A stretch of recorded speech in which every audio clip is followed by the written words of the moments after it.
All right, Richie, we are live. We're live. Nice. All right, so everyone So, joining today, me and RichyRob are doing a special, I guess you call it an episode. If it goes well, there'll be more. Maybe with Richie, maybe with other people. Yet to see. Depends on how bad Richie is. I think he's pretty good though, so it might not need him again. don't We'll see. We'll see. know about that, mate. Don't know about that. Don't know Okay. about that. Okay. Right. So our the plan for today is RichyRob is going to be playing some spin and goes. He's going to play a game. We're all going to watch. I'm not able to talk about his plays while he's playing. We're going to watch.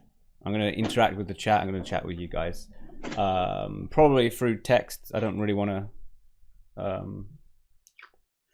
I don't really want to like distract you from your game. While he's playing, Okay. if you notice any hands, mark them down yourself and then bring them up for us. But what we're going to do is at the end of the game, he's going to go to replay the hands and we're going to go through them one by one. And we're going to go through them in a very, very methodical way. We're going to basically take apart the entire game tree and figure out, is there any spots where RichyRob is really, really far off what I consider to be a good strategy for the stake that we're playing?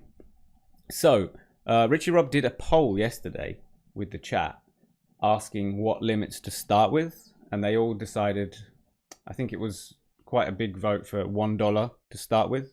I think we're going to play $1, then $2, then $5, right? But yeah, news. if you just start with a $1 game and I'll carry on chatting with everyone. Okay. Bear with me if this doesn't come up, chat, because it'll take me a second just to switch across to it. There we go. $5. Nice, 5x to start with. Okay. Does anyone know how to play this game or not? Right. 7-3. This is like the second best hand in poker, right? Oh no, 8-3 is second best hand in poker, so we definitely want to be raising here. I'm joking.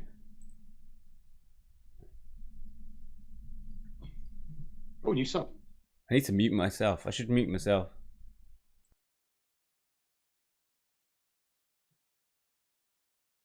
Thank you for the sub. Who have we got in chat?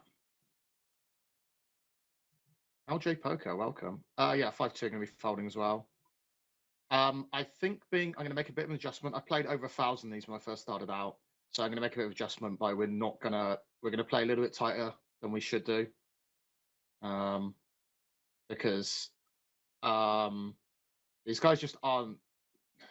I don't know how to put this. They're just not going to fold mediocre holdings, right? So we can't really think about playing too much range. I think I can overlimp here with Queen 2 suited though. I just don't think these guys are going to attack it enough, and then we are going to lead here. Obviously, not getting any better queens to fold. That's just not a thing, right? We've got the worst kicker, but we do have the third nut draw. These guys can have some really weird hands. I think we keep betting here. I think we keep betting at this $1 stake unless we hit any aggression. Hey, the Growler, how are we doing? So what's it call here?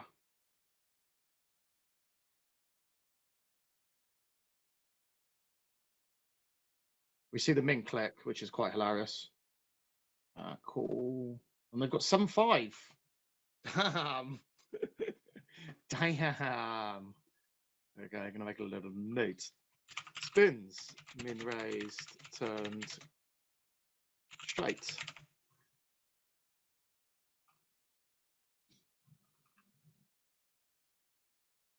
Okay. Well, we might not be getting that $5. Yeah, we're still in a good spot here. Like we can still, like against fish, we can still double up and stuff. The good thing about them limping is I'm just explaining all my thoughts, guys. The good thing about limping is we can jam over them and pick up some good money. When we've got 7 big blinds and they both limp, then we get 9 big blinds, right? Plus our half big blind back. So like this is just what?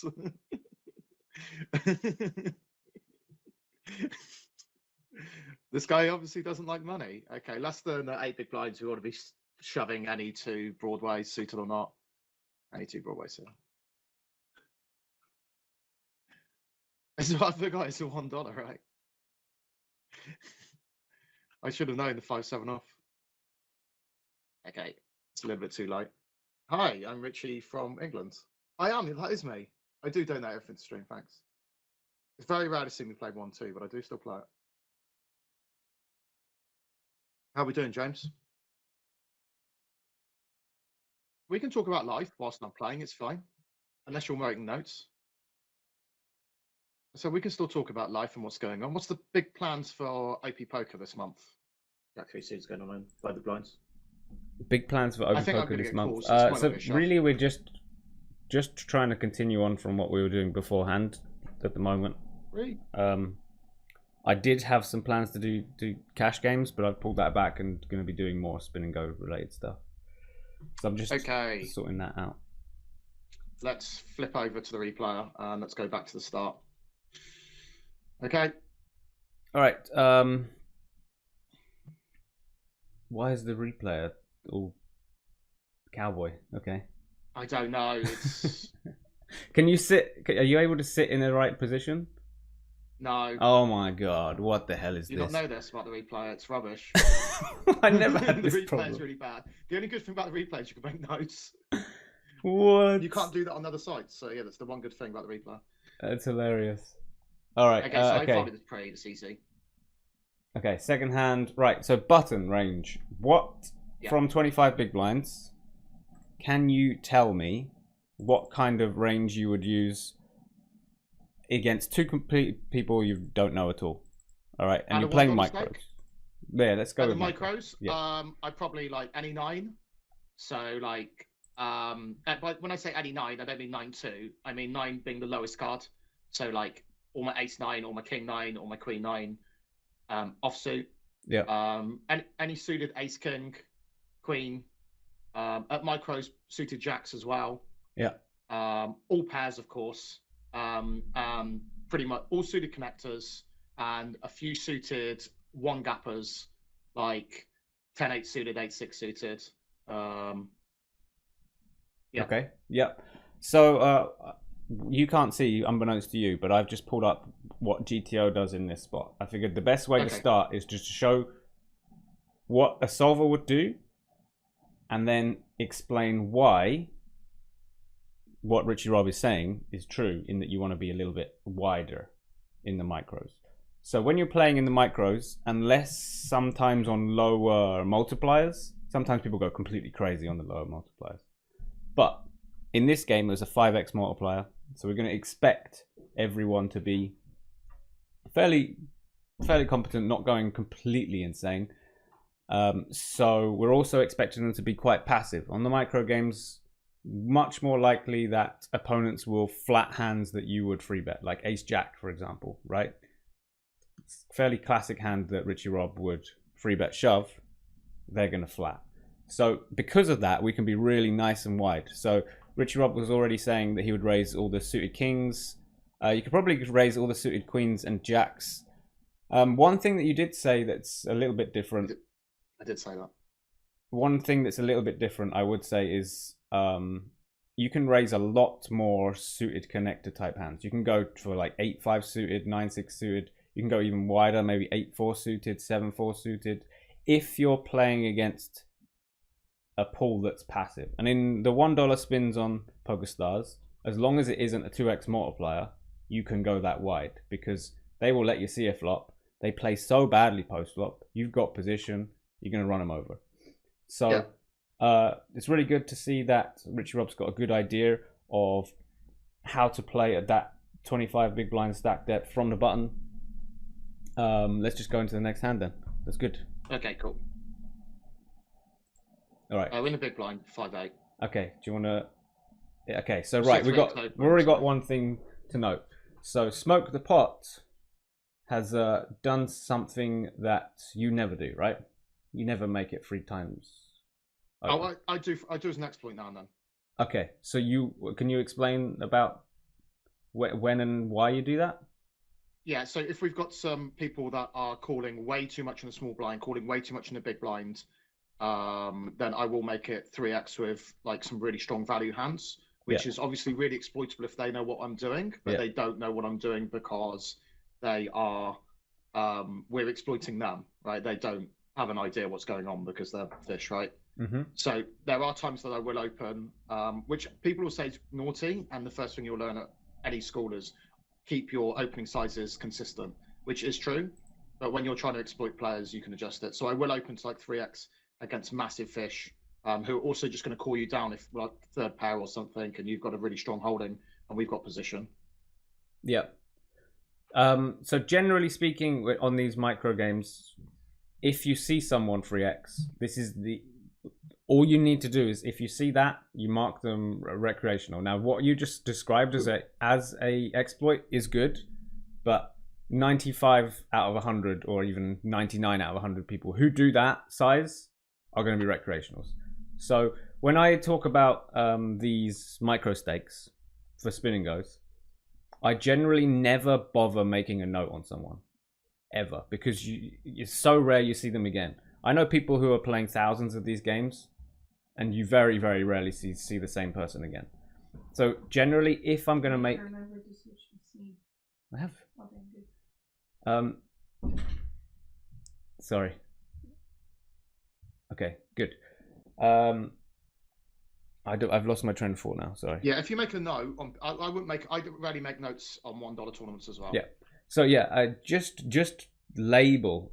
I like the labeling system, but don't bother going beyond that. So if you have a labeling system, the first thing I'll do is have a recreational tag. Another one is pushes with crap and calls with crap for spinning goes. Obviously, if you have more notes because you play tournaments, maybe you can add and use them as well. But yeah, if you're playing $1, I would highly recommend to use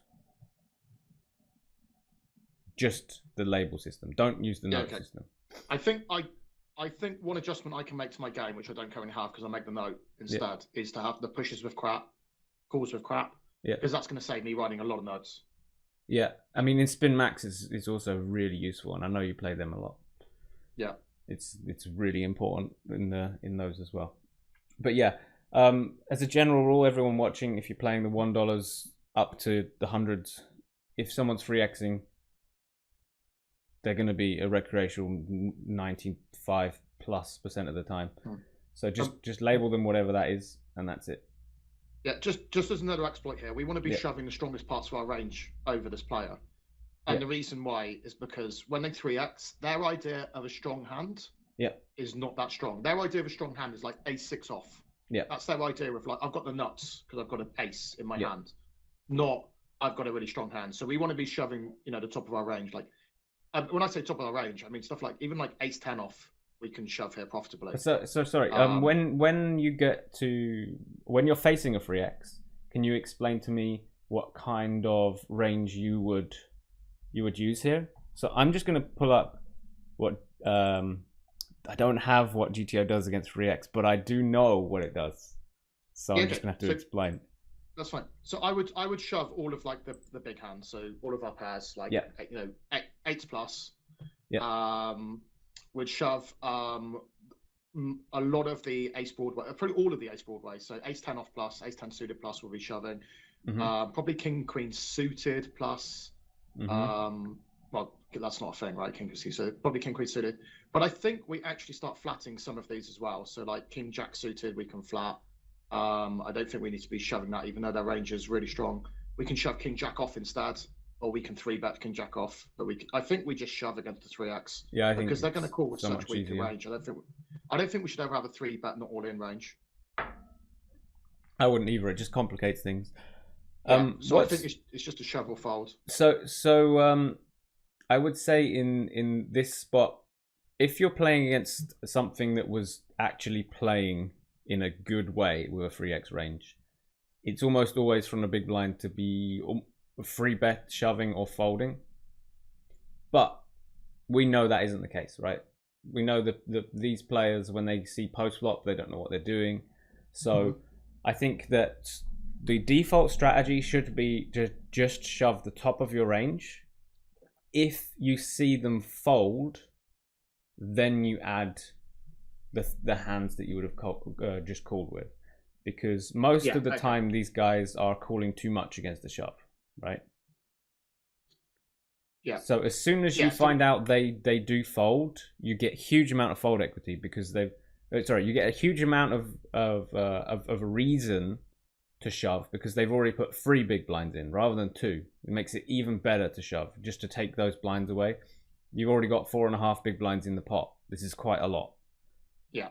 So Makes yeah, sense. start with a strong range. If once you've shoved, they've folded. If you're playing games where you might see that player again, make the note that they can 3x fold from the button. If you're playing these micros, it's not worth making that note. You just remember during that game and then move on. Yep. Sounds good. But yeah, let's go to the next hand. Queen 2 suited. We Okay, it's folded to you, right? Or not? yeah. No, it limps. Okay, over limp. Okay. We So overlimp what's your play here? Let's see if I've got. What is my play here? Oh, that's a good question. I'm not sure I know. I don't think I raise. Like we're raising the button with like any suited queen, any suited king. I think we can overlimp with like the king, queen, but probably not the jack, the suited jacks. So I think we can overlimp with these, and obviously queen 2 suited is obviously the worst one. I want to be raising obviously all the hands that we a little bit tighter than we were raising from the button.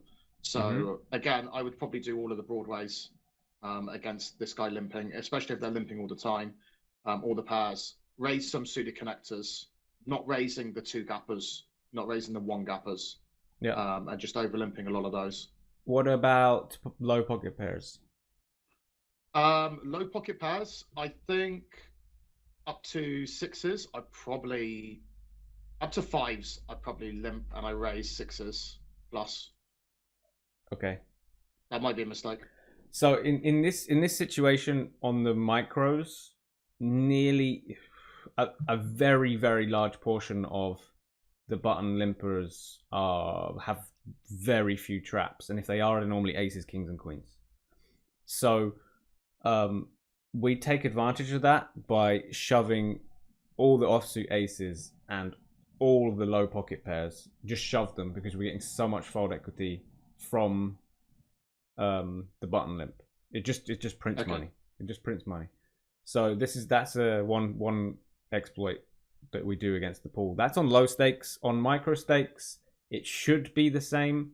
But if you're playing someone who's got a label on them that they call with crap, it's better to stop shoving the low pocket pairs and the low offsuit aces. Because you don't want to be flipping against them, right? You don't want to flip against someone who's going to make huge mistakes and call it crap. Yeah. So we need enough fold equity to make it worth our time. Yeah. What kind of hands do you raise for a non-all-in sizing? And fold? No, just raise for a non-all-in size? Yeah.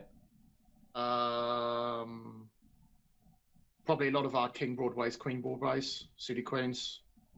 So not queen 2 suited, but like I don't know, queen 9 suited, queen 10 suited, king 9 suited, king 8 suited.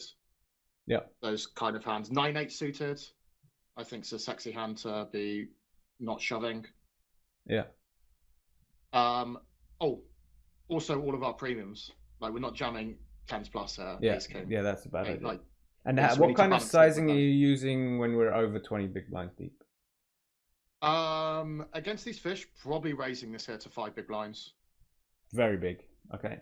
Yeah.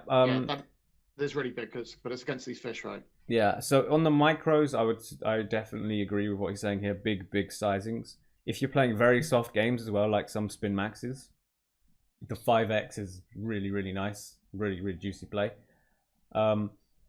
When you're playing low stakes, let's say you start playing the $10 spins, the $25 spins, they do start limp folding to those raise sizes. So you might start wanting to 3x or 4x. Yeah. But yeah, I like the overall range here. Just so that low pocket pairs you can just shove, and same with the low ace x hands. Unless you've got someone who calls with crap, you don't want to take the flip there. You don't want to take the flip. So as soon as you've got that label, good adjustment there. Because I'm not jamming ace 2.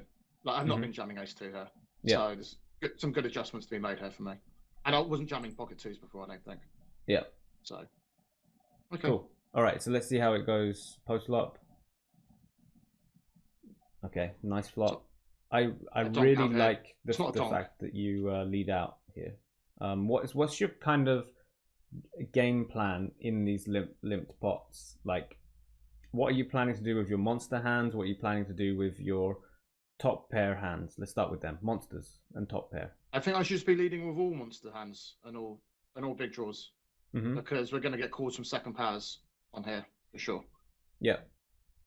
So against fish, like in a normal MTT, it's different, but against fish here, we want to be, in my view, we want to be leading all our top pair plus and everything with like outrageous equity.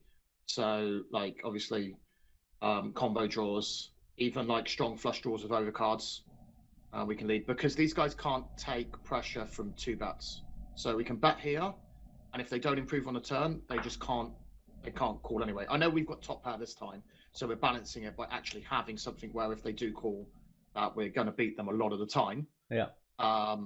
But also, if we just had, let's say that we'd raised, let's say somehow we had, I don't know, King 5 suited, King 3 suited maybe, right? We can still raise here because bet here because when the turn comes, they just can't take that additional pressure with like third or second pair, which they're calling with. Yep.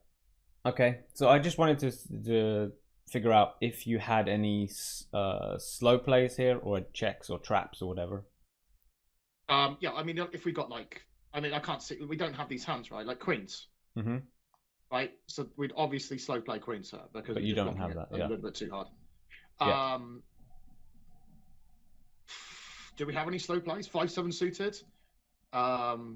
No, because well, I mean that's not really a slow play because it's a draw. But yeah, I just wanted to make sure the most important thing to me is you're playing against two fish. You don't need to balance. You don't need to slow play.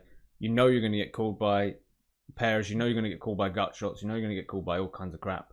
You know they don't know what your range is. Yeah. So yes, your lead range is going to be very, very strong. Yes, but that doesn't matter. You're not having to worry about balance when you're playing at least one recreational. And the most important player in this pot is the button because he should have the strongest range, or they should have the strongest range, right? Yeah. So let's say you've got a reg in the big blind. We know that the reg has a quite weak range because once it limps and overlimps, if they had any strong hand pre-flop, they would have raised it by now. Yeah. So not too worried about big blind, even if they were a reg. Anyway, so I like the bet. I like the plan of not slow playing. I like the plan of when you've got decent flush draws or decent draws to lead out with them as well. Just overall, your range is really strong. Yes. When you check, yes, your range is really, really weak. It doesn't matter, right? You're not playing regs. It doesn't matter. Like, yes, they're gonna push you off the pot. Whatever. It's okay. Right. So we get called by the big her. Okay. All right. I still bet here. Mm-hmm. So what is not sure if you like that or not? What is your plan really? What kind of holdings do you think the big blind is going to have in this spot? I still think they're going to have a lot of second pair, third pairs. They could now have third pairs with draws, second pairs with draws. Yeah. I mean, weak draws. They don't have like good flush draws, right? They don't have like they can't have ace 4 suited, they can't have ace 6 suited, right? They can't have those draws. It just doesn't exist. So they can have like, you know, something like, you know, 8-4, 9-4, 6-8. They can have like even like Jack 6. They're going to continue with here, like, you know, King 6, any stuff like that. There's just so much more in their range they're going to continue with here than we beat them by. So this is another spot where the person inside me who's been learning for the past 3-4 years in semi tough games is like screaming check inside me, but it's very, very unlikely that Smoke the Pot, I mean, you already made a note on them anyway. You already saw them 3x pre-flop. It's very unlikely that they are going to be a good play. You don't need to worry about balance here. So I really like just a top pair plus betting. Top pair plus with a flush draw, also betting. Knowing that you are against a lot of middle pairs, a lot of bottom pairs that now have often picked up some sort of gut shot draw. so you know you're going to charge them as well. That's the important thing. Yes, occasionally you're going to be up against queen 8 off. Yes, occasionally, but for the most part, you still have a lot of outs to redraw against them. Any 5, any club, any 2. So still got a good chance. But yeah, I like the idea of bet. Again, don't think about balance on the micros. Really don't. Yeah, that's the important thing. Okay, we get min clicked. With the flush draw, I continue. Yeah. If you had queen 2 off, I would fold her. I like it.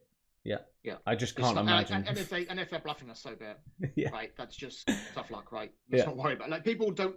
One thing I've learned, especially from people watching my stream, is people are like, but they were bluffing us. Now, the one of the important things I learned, because like James knows, I came from playing cash. When you're playing 100 or 200 an hour, you get bluffed a lot.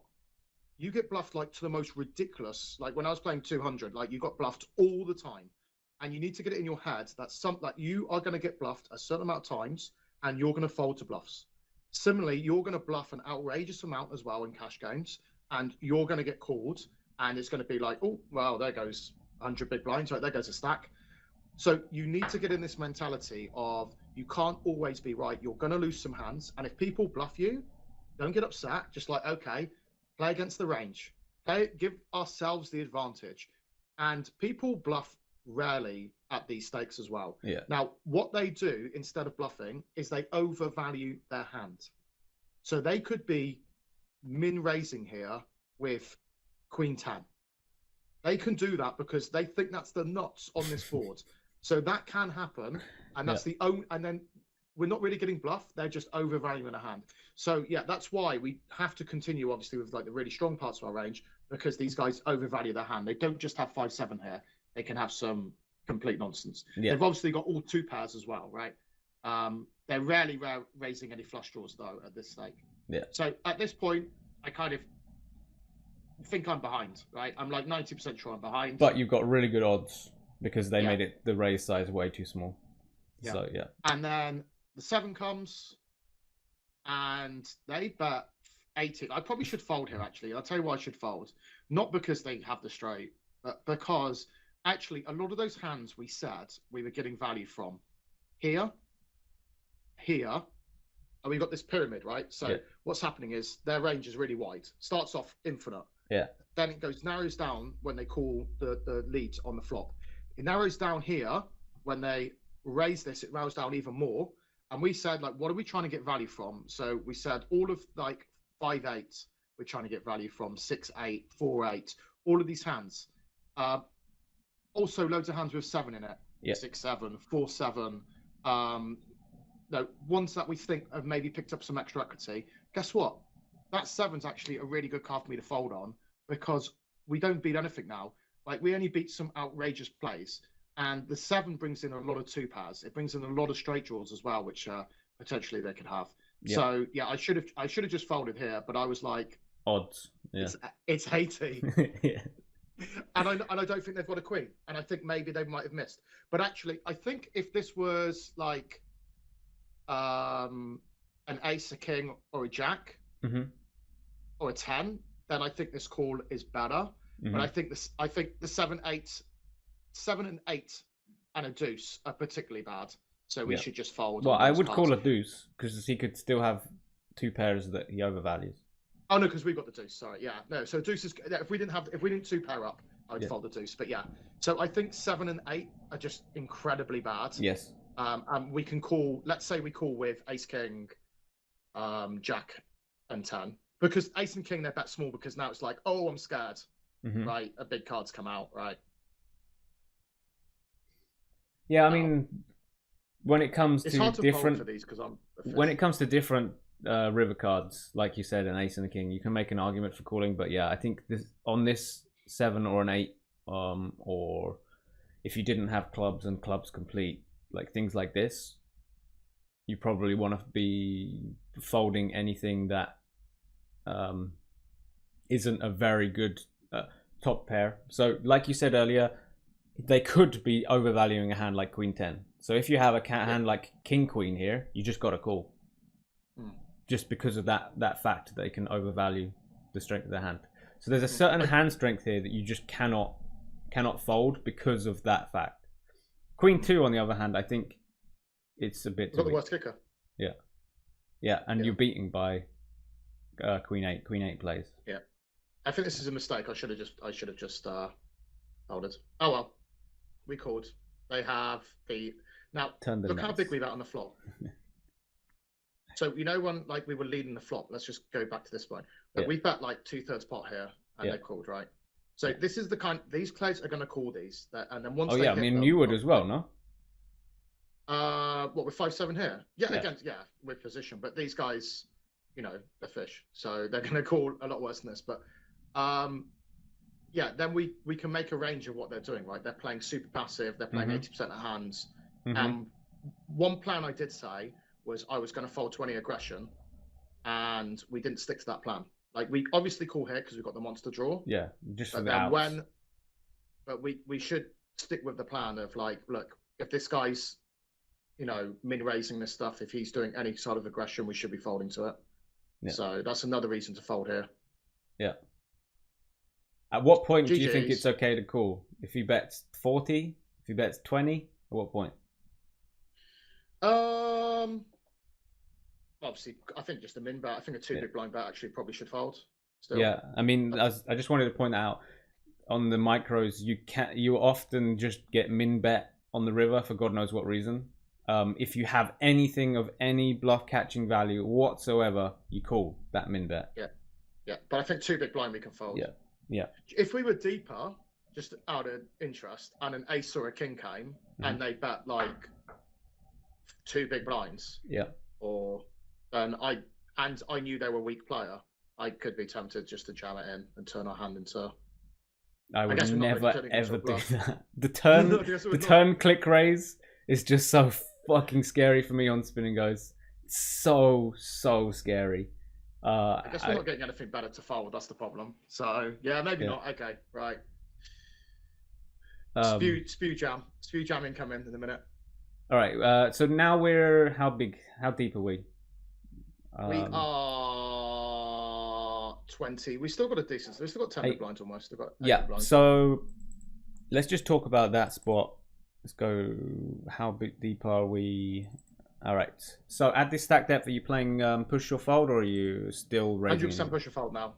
Yeah. So what I'm showing right now to everyone in the chat is 10 big blinds, the kind of idea of a game plan we got here. So this is from the low stakes spin and go course. If you want to check that out, type !course in the chat. But generally, once you go below that 10 big blind mark, especially on micros, just start playing push or fold. Beyond that point, just play push or fold. If you want to learn how to do that, and you want to learn how to do that for free, there's a program called Simple Nash. It's a free program. You can just learn how to play push or fold in freeway situations. Just learn the ranges and play according to them. Simple Nash. I didn't know about this. Yeah, so it's free to use. A really useful program for spin and go. Everyone want to note that down. Maybe I should bring it up at one point in another stream just to show you how to use it. It's fairly simple to use. It does look a bit old school, but it has the information that you need when you want to push from the button. It also lets you know how wide you should be calling against someone who's pushing the right amount of hands from the button. So learning how to play in the small blind and the big blind against these shoves is quite useful. Maybe not at the micros because people aren't shoving the right percentages, but when you're playing against semi-regs or better, it's very useful. Anyway, yeah, so you're just playing push or fold. That's good. Yeah. That's what I want to hear. Okay. So, yeah, we're not defending these hands. Those are just junk. Here we go. We finally got a hand. Like, this is so easily a jam, right? Yeah. 7 big blinds. It's not even close. Yeah. So this is like, bingo, like, great. Okay, don't get in the action, but look, we pick up 50 chips and we were only on 140. Yeah, so 30 chips. We don't pick up 50, we pick up 30. So it's all good. Jack 4. All I right, think so it's too weak. Oh, it's a 3x open again. yeah, so in this situation, what are you doing? Like range wise, let's say you got aces here. What do you do? Oh, what, against the 3x open? Just gonna get in. Yeah, there's I'm no not- point. I'm Like not- I'm not your flattening entire Jam range Tracker. here. There's no point in flatting here. You have no ICM reasons to try and keep some chips around. Just get it in, right? I can't rely on this person batting. Yeah, exactly. When you've seen them playing quite so passively in the previous hands, it's better to just, if you're wanting to play with your hand, just put it in at this point. Okay. You also don't have position as well, which doesn't help. So, Yeah. Okay, is this the last hand? Yeah, I just jammed Jack 3 suited for how many big blinds are we on? 5 big blinds, 4.5 big blinds, right? Yeah, so this is, in my opinion, a mistake. Oh. Yes, you are about to be in the big blind next hand, but this is not a top 50% hand here. So I don't shove. You don't have that much fold equity. Okay. What range would you be shoving her? I would say about a little bit under 40% of hands. So I would be shoving a hand like Jack 7 or Jack 8 suited. Oh wow, okay. This is really far off then. Yeah, quite far off. Any ace, obviously shove. Any pair, shove. Any suited king, I shove. Something like Queen 5 or Queen 7 suited. It really depends on if it's a $1 game where you got people who you've already tagged as calls with crap. I get rid of that bottom range because you know how wide they're going to call. You don't have fold equity. But Okay. yeah, Jack 3 I think is quite a bit too wide here. Whoopsie, blunder. So you Okay. don't have antes, right? So I know you play a lot of games which have antes. Oh yeah, there's no antes, yeah. If you're playing a 9-handed game with a big old ante, yeah, okay, Jack 3, let's go. But you don't have that, so. Yeah, I probably have made a big mistake not thinking about that. So Okay. one thing that I've already learned is you want to check out Simple Nash to learn these push or fold ranges for free-handed, and you want to do it for also how to defend against these shoves as well in small blind and big blind. So you don't just want to look at your button. You want to look at small blind and big blind as well. Okay, cool. So yeah. Right. Do you want to move up to where they respect your Are we ranges? ready to move up? Okay, let's move up to a 2. Fine. Yeah. Yeah, we've been here for 45 minutes, might as well. Okay, let me load up a $2 one. I mean, I'm going to be bankrupt in a minute, but yeah, sure. Okay. Bye money. All right, I'm gonna Okay, chat just- with the chat. I'm gonna mute myself and just type with them while you play. You're just enabling me, mate.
All right, caught up with the chat.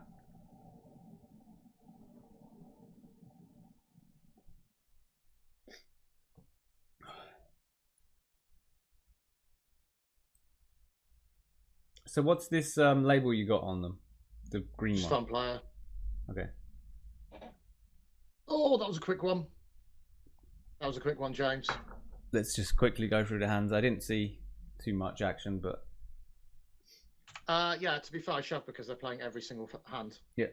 Go back to So first hand. first hand, yeah, I just fold here. Okay, yeah.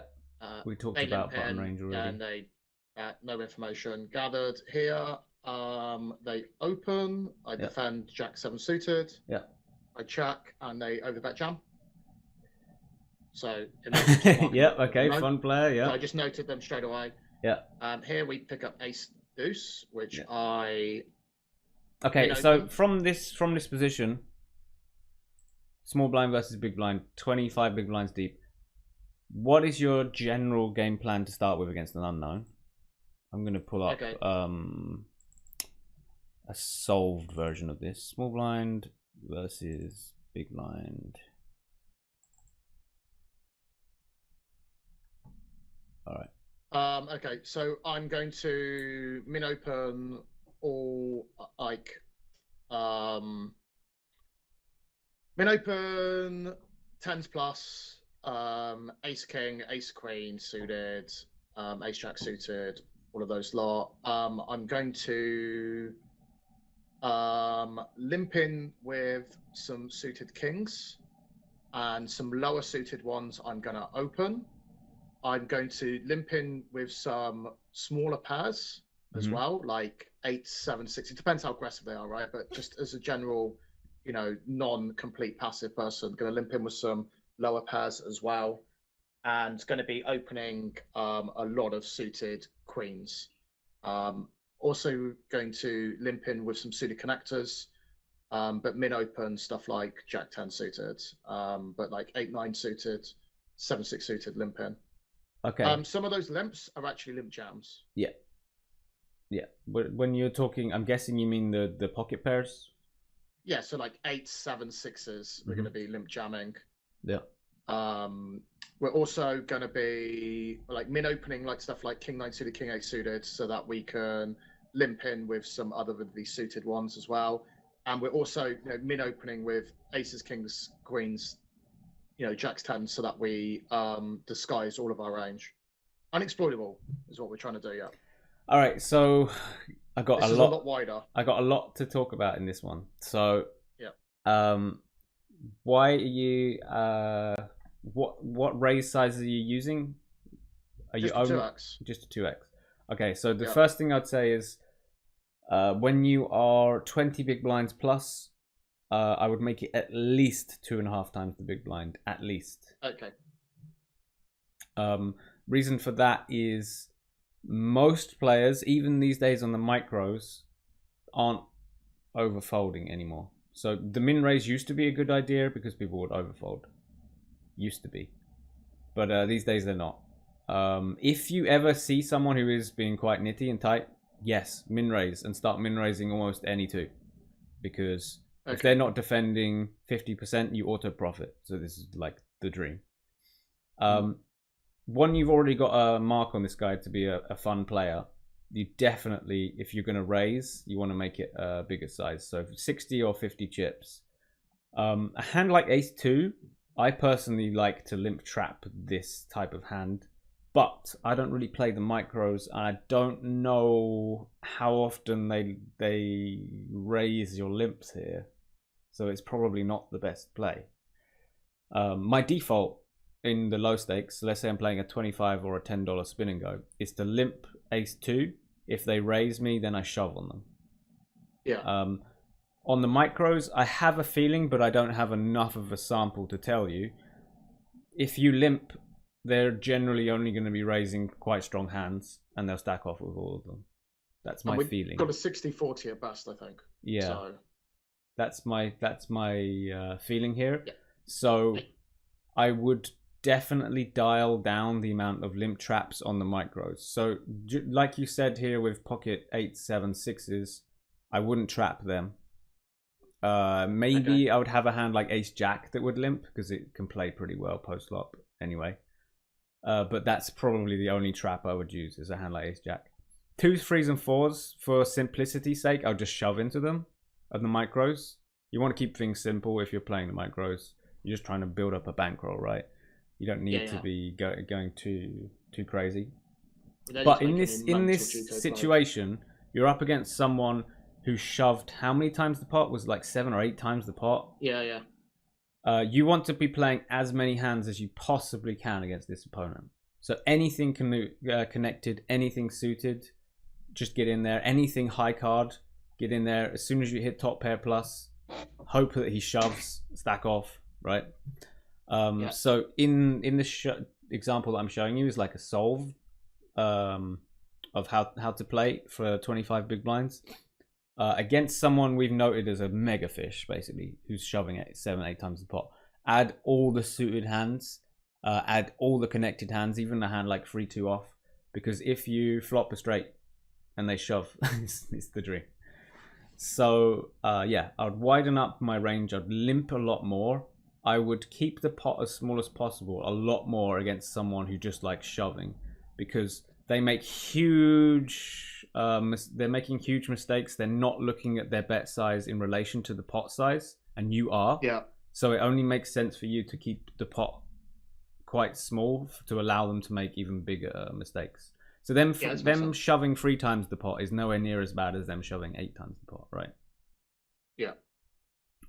So yeah, I don't mind the idea of limping ace-2. I don't mind the idea of raising ace-2. I wouldn't limp trap a hand like ace-2 on the micros. As soon as you get to low stakes, do it, because people ISO you'll limp enough. All right. Okay. But yeah, we're playing $2. So anyway, you raise and then they shove and you fold, right? Yeah, I fold you. Yeah. So in this situation, I don't mind if you make it 50 chips, 60 chips, or a limp. And in all situations, yeah, fold to the shove. Okay, cool. All right. Makes sense. All right, next hand. So we got ace queen. We know that Zekios is the player we want to get the chips from. Right. Yes. Maybe we should, when I said like we should start 3xing against some players. If they were in the big blind, I would have 3x this. Because they're in a small blind, I didn't. I mean, do you really want to do that when you know he's going to... he already shoved on your min raise before. Yeah, I guess so, yeah. If he was flat calling wide, I really like the idea of what you're saying about 3xing. Yeah, you're right. There's 2 types of villains here, right? Yeah. There's one that calls too much and there's one that aggro too much. This one's aggro too much, so you're right. Keep the pot small. Yeah. Yeah, that makes sense. Okay. So yeah, obviously this flop comes, they min bet. Yeah.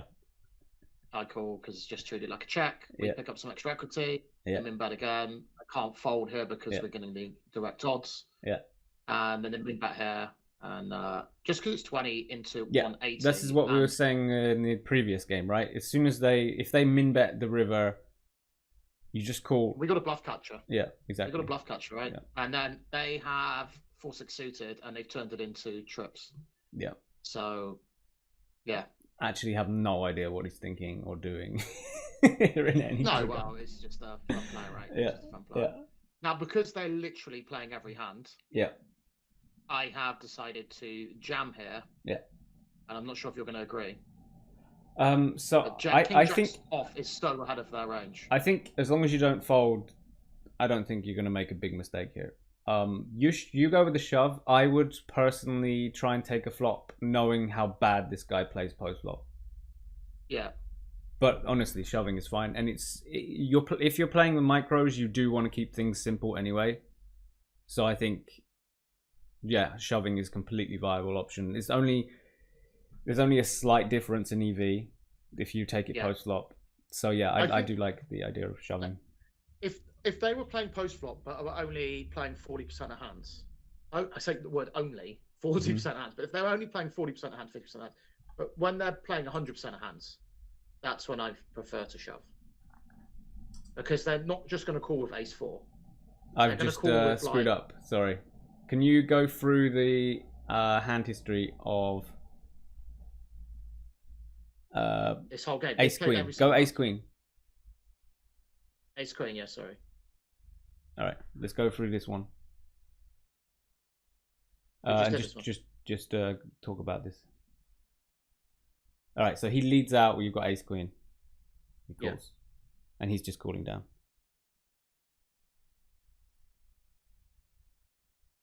It's just I'm treating it as a check, and the fact that we've got the equity on the turn. Yeah. Yeah. So that's what we're trying to do. Sorry, chat. Sorry. Maybe Okay, we they should don't have find it. a way to do a no delay next time. Figure it out. Yeah, we should have done no delay because I know what we we only could paid do. $1 or $2. But I didn't really think about it. I know to be what we fair. can do next time is get someone or you to bring a bunch of recordings. Yeah, we could do that, or we could just do no delay in $1, $2. It's not a big deal. We lose $1 or $2. It's not going to kill me. Yeah. Yeah. Yeah. Okay. Okay. Go back to the next hand after Ace Queen. It's just King Jack. Yeah. So can you just replay the hand? They min raised. RichyRob had King Jack. I think that if you're playing the micros, what he did is the better play. Just for simplicity's sake. If you really want to eke out every possible edge you possibly can, I think flatting could get you an extra 2 chips, in value. Knowing that this guy's sometimes just open shoving and then sometimes min betting and just not playing very well post flop. But yeah, I think it's fine. All right, do you want to go on to the next?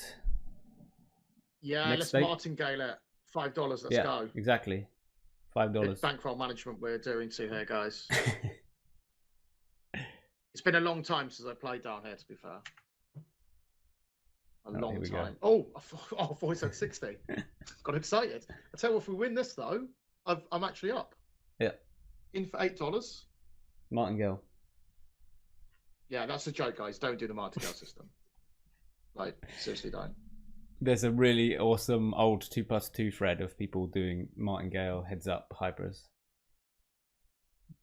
Trust me, it did not go well for most of them. Okay, it's going to be a really quick hand, James. A very quick hand.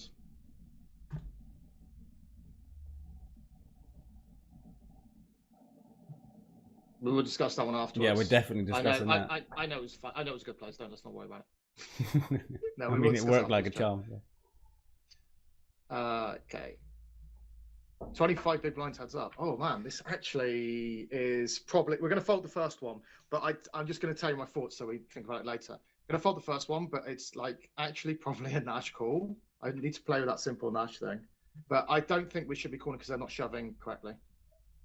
If they were shoving correctly, then we could call it, but they're not. So I always let them off on the first one when they start doing outrageous shoves, especially passive players. I let them off a bit.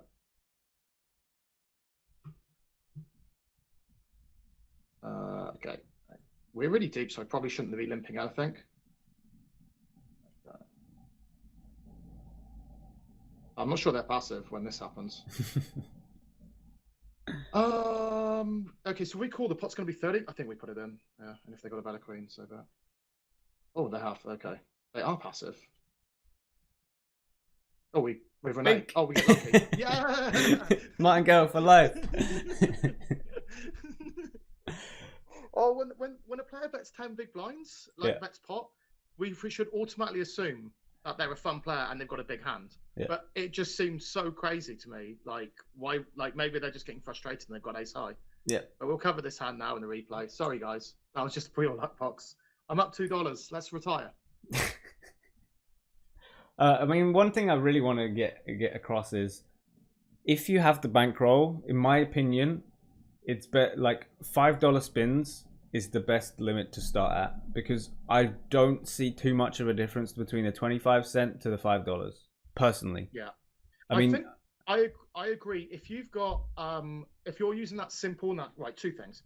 If you're using the simple Nash program, which I don't currently use and I'm going to use, but the way I learn a lot of these ranges is I played 1,000 $1 spinning goes, of which I was up and down about $50 until the final 200, and then I had a bit of a breakout because I started getting good at them, right? And then I moved up the stakes.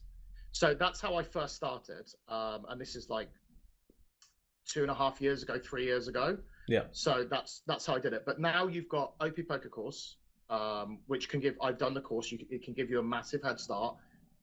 If you're brand new to spinning goes, you don't have to do the way I did it. You can actually just watch the course once a day for 2 weeks, play for a week, go and do the course again once a day for 2 weeks. Within a month, your game is going to come a lot further than mine did over 1,000 games.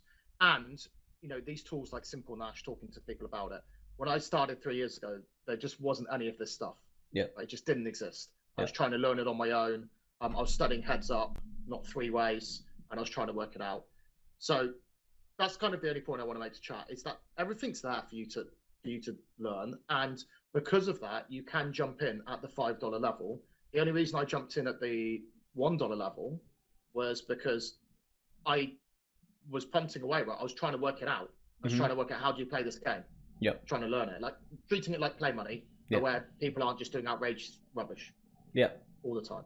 Yeah, I mean, so I recently did a bankroll management article. I don't know if Ava could post the link for that in the chat. That'd be awesome if you could. If not, so Tom, could you do it? Generally, I'm going through, like, if you're new to spins, and let's say you've got some of you guys might just have like $1,000 there ready to go, right? Some of you guys are gonna have $20. Some of you guys are gonna have $10, right? Some of you guys are gonna have $200. Some of you guys are willing to deposit some money each month. Some of you aren't. Now, in my opinion, if you have $1,000 that you're willing to put into poker, just start at the $5 spins, because you're not missing much by playing the 25s, the $1 and $2, in my opinion. The games are very, very similar, and you're very quickly getting to a point where you're actually making a bit of money very quickly. If you just put your head down, doing a bit of studying, it's going to be great. Now, obviously, not all of you just have $1,000 lying around, right? That's why I did the bankroll challenge from $30, to prove that you can do it another way. It just takes a little bit longer, right? So when I was doing that bankroll challenge, it took me 6 months to go from $30 to 1K. But then from 1K to 30K, it took a year, right? So it just shows how much longer you're adding to get that bankroll up. Do you understand what I mean? Yeah. I agree, on not just on this game, but once you are good enough, all games in poker. Yeah. Yeah. Like, I don't know a single game where my win rate is not, I mean in terms of dollars per hour, where my win rate is not higher at the higher stakes, even where I have less of an edge. I do not know one single poker game. Like, people come to the stream and say, why am I playing $30 spin and go maxes, right? And the reason we're playing $30 is because I still think we've got a big enough edge, and we've got a decent ROI. And although I can absolutely smash the crap out of $7, which we play on Monday, my win rate at the 30s is much higher, because you're playing a much bigger game. Yeah. Hourly is much higher. Yeah, my hourly is just, my ROI is not, like, if I wanted to, I mean, like, I don't want to swear on this stream, but if I wanted to use ROI as some sort of yardstick to, like, how big is my manlyhood, which a lot of players do. It's like, it's look at my ROI, I've got a 40% ROI. Great. If you're playing $1 tournaments, you've got a 40% ROI. It doesn't matter. If I jumped into 5-0, I could probably, and this isn't being arrogant, but I could probably get 50 big blinds over 100 at 5-0 if I really put my focus to it. Yeah. But what's the point of doing that when I know I can get 20 big blinds in 16, right, without putting too much focus in it? When I can get 5 big blinds 100 in 100 and like that's what people aren't realizing. It's just not worth as much time, and you're going to have a lot more stress. So lower ROI because there's less fish, but higher dollars per hour. Well, this is another thing that I was wanted to bring up, is I don't see too much of a skill difference between the $1 and the $5. So you just said the 7s and the 30s are in spin max. There's an obvious difference in skill. It's right. I pair them up. So 1 to 3 are the same. Yeah. I'm not sure. Is it 1, 3, 5 and 7 the same? 15 and 30 the same. 60 I'm not sure about, and I've never really played in the hundreds. So, but I think that's the same. So if you're playing 15s and you get bankroll for 30s, you should immediately go up. If you're playing 1s and you bankroll for 3s, you should immediately go up. But the jump from 3 to whatever the next level is, 5 or whatever it is. Yeah. And the jump from 7 to 15, that's where I see significant difference, and I'm not sure why. Yeah, I mean, it's probably just, I think it's a lot across this whole spectrum of games, right? So I just said $5. I don't think anything below that is too different. Once you get to the 10s, if the tens wasn't the $1 million spin as it is right now, I would say that the tens are a marked difference between the fives. Yeah. But they have the $1 million spin right now, so they're soft as well. So now, Okay. right now, the big jump is from fives and tens to 25s. Anything below and then the 25s. 25s has some regs in them for a decent amount. Okay. So one thing I was doing, Yeah. and I think this is what you're saying, and I think it really is really useful for chat to understand this. There was a point when I was grinding $25 spins because they had a special scoop or W coup promotion on, and it meant that people were getting in them to get tickets, and I was just getting so many tickets, so many 4x's, so much because you see players using those as satellites.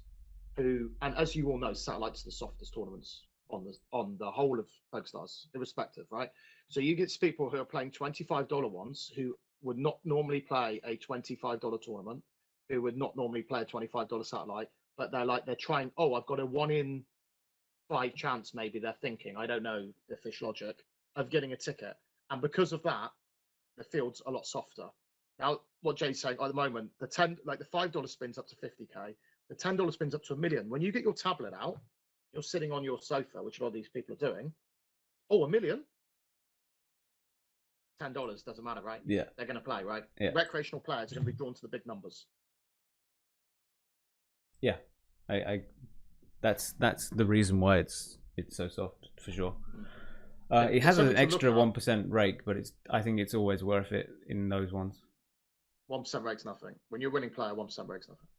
All right. Okay, so let's continue. Let's go through these hands, even though I luck boxed it. Okay, King 9, I open her. Yep. We've gone over the range before, haven't we? Yeah, we did the button range earlier. So I think King 9's an easy open. If you disagree, then let me know. We see the fan. I check behind here for the king.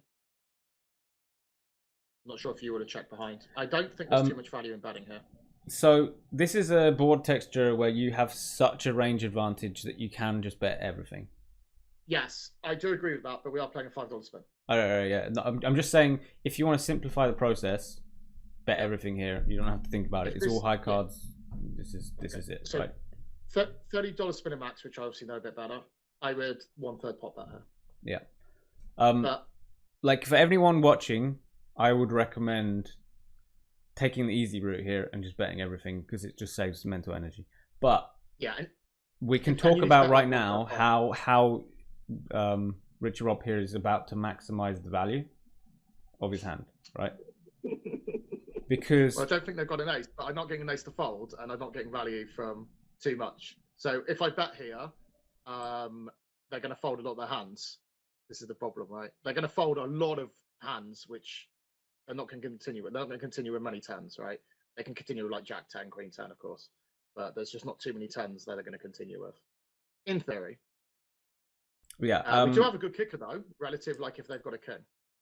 I think that you are definitely going to get called by a 10 for one street unless you make it like 90 chips to go. But that's a very small portion of the range. So I completely understand why you're checking back here. You're not too worried about many cards at all. No, I'm not.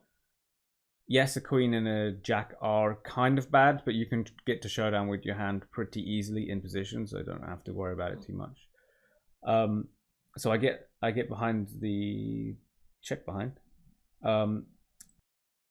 Personally, I'm betting always, just because I don't want to have to learn and relearn stuff, knowing that the edge isn't that big. I'm okay with that, but if we bet, I think we need to be about 30.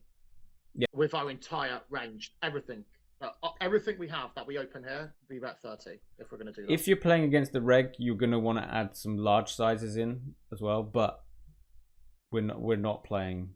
When you're playing low stakes spinning goes, it's very rare that you're playing a good reg, so I completely agree. Just 1/3 pot, everything here.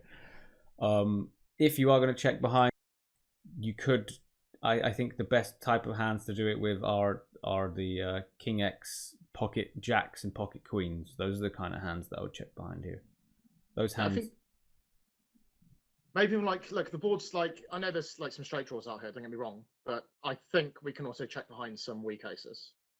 So I'm never doing that because you can get value from a king for sure. And they've got lots of kings that flat call your button rate. I think you can get a lot of value from it for sure. It's just a pure value bet for me. All right. But yeah, king X, queens and jacks. I guess some good tens. You can check them all back. Yeah. Okay. Well, I checked. Brick, great brick card, right? Obviously improves ace 5 and king 5, king 5. They shouldn't have too many of those hands, to be fair. So that's fine. They bet quite big. Never raising at this point. Just never raising. Just only calling. Yep. We'll see. I do see people raise it. I don't know why, but yeah, just never raising here. One reason is obviously they can have an ace, but we want to keep in all of their worst hands. Raising is just going to get them to fold all their worst hands and just continue with their best hands. So just going to be calling here. Plus the board's not outrageously scary. They could be betting a queen X or a jack X because they're like, I've got a gut shot, and then they shut down on the river. So for here, I just think it's a very simple call. Admittedly, I could mark this player now because we know there's some bet sizing stuff, but we didn't know before. But they're like, we only know because we've seen their cards now. But just going to be calling here. Any thoughts? Yeah, this is already play. All right. Okay, cool. And then obviously, bingo. And they over half the pot again. And I think this is a very clear shove in a short-handed tournament. Remember, also, I'm also used to playing Spin and Go Max where there's only like 15 more hands to go. So I'm going to be a little bit more aggressive on the river. But here, I see a lot of people call here, and I just think it's a massive mistake. Yeah, I was about to say I see a lot of people call in this spot, but you have to remember your opponent called in the big blind and you're on the button, so it's very unlikely they've got any set. It's very unlikely they've got ace king, ace 10, ace 9, ace 5 suited. None of these higher two pairs, or very, very few higher two pairs are around because they're going to free bet most of them. If they had any of these sets, again, they would have free bet most of them. Queen Jack beat you all the whole way through the hand anyway, so yeah, and that can be free bet as well. Jack, we just reload. Yeah, bankroll management. It's just like, oh wow, we get cooler. It's like we've got to go for the value here. That's the key thing to learn from this hand. Yeah. If we get that, we have to go for it, just in case they do have an ace, just in case they do have a king and they don't believe us, right? I mean, you can see like random hands getting called. Maybe even they've bluffed a 5 and then they don't believe you now, right? See, people call here with like 10 jack and stuff, right? It does happen because here's the thing: they've already put 120 in the pot, and they're looking at this like, I've only got to call 280 to win 1,000. So they're like, well, it's only 280, right? It's not like it's a huge bet, right? It is in terms of like, we're never bluffing here, right? We don't have any bluffs, but they're not thinking that. They're like, I've got a big hand and I've got a call. That's it. And what they perceive as a big hand, like what we were talking about earlier, their ideas of big hands are much smaller than our ideas of big hands. Yeah, all right. Let's go to the next one then. They snap call. That just shows it. I mean, to be fair, like he's got an ace. I don't think he should be like folding. To be fair, I don't think he even contemplated it. Right? He didn't even think about folding. Right? Yeah. So. Yeah. That's what I mean. Like, okay, so now we've got this big chip advantage. We're heads up. We are heads up. Get a walk with king 2. That's fine. With ace 7 here, I'm fairly certain this is a fold. I'm just not sure how close the Nash chart is, but I don't think we should be calling Nash anyway. But I don't know how close the Nash chart is. Most definitely, early on, especially low stakes spinning goes or micros. What are we on now? 5s, right? So that's low stakes now. Yeah. You don't need to take these flip spots when you know you have such an edge on people. This is a hugely important thing that if you're over on our Discord, Sibe will often tell everyone in the spin hand history chat, like over and over and over again. You don't want to take these flips against people you crush. Okay? Yeah. You want to take as much post flop as you can. You want to wait until you have a huge advantage on them and before you get it in. Yes, we're playing short stack formats, but when we're heads up, we can create some nice edges here. So yeah, like if they're shoving every single time, you're putting in a7, and you know you're going to be 60-40 quite often. And 60-40 is good. Yeah. Well, this is great. Absolutely great. But do you know what's better than 60-40? 2-1 chip advantage and an edge. Yeah. At heads up. Like, actually, do you know what? Even against the best players in the world at heads up, having a 2-1 chip advantage, like even if you're an average heads up player, you're still favourite. That's how important 2-1 chip advantage is, right? I fancy my heads up game, but 2-1 chip advantage is always beneficial to the other player. So we fold here. Not only have we got 2-1 chip advantage, but we've got an edge. So it just makes it a very simple fold. So like when you've got so are you saying that if you raised here, let's say this is the 5th time you raised, and he shoves all 5 times? That's different, right? Against the shove monkey, we need to then start. We're going to keep blinding away if that happens. But yeah. So there is a point where you would take the all in. Third all in. They shove 3 hands in a row. Yeah, I would take it. Okay. Yeah. Okay. That's very similar to me. That's very similar to how you would play cash. Just so you guys know, if you're on the same table, like it's the second time, don't go when they shove the hand before. Yeah. Like the third time, then you can start widening your range and what you're calling, because 3 hands in a row, that's when it starts. A pattern starts appearing. It is possible they could have just got 3 good hands in a row. We've all done it, but I think that's when we start thinking, okay, they don't want to play post flop. Now, a lot of times, what happens in Spingo Max as well is you will start dominating them heads up, and then they will switch to a push or fold strategy because they just don't want to see any flop. That happens in Spingos as well.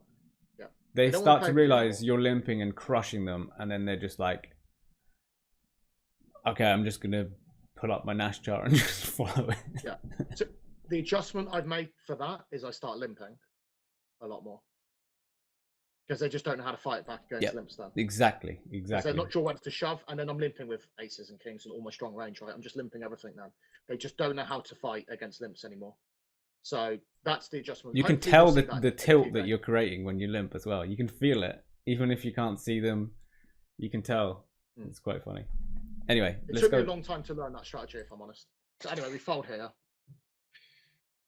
Okay, Queen 5. I don't go for a bluffer because I just don't think it's worth it. So we limp in here. It's fine, I think. I don't think we should be raising Queen 5, should we? So can you give me an idea of how deep are we? 25 big blinds deep, yeah? 25 big blinds deep versus a limp. I'm going to pull up GTO for everyone. Okay, it's going to be fun. And you're going to you're going to explain what you do range wise. Are you shoving? Are you raising non all in? Are you checking? And then what kind of ranges are you doing? So let's start with, are you shoving? I don't think I've got any shoves, sir.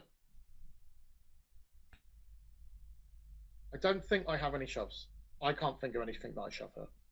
So, okay. All right. So shoves. That could be a mistake.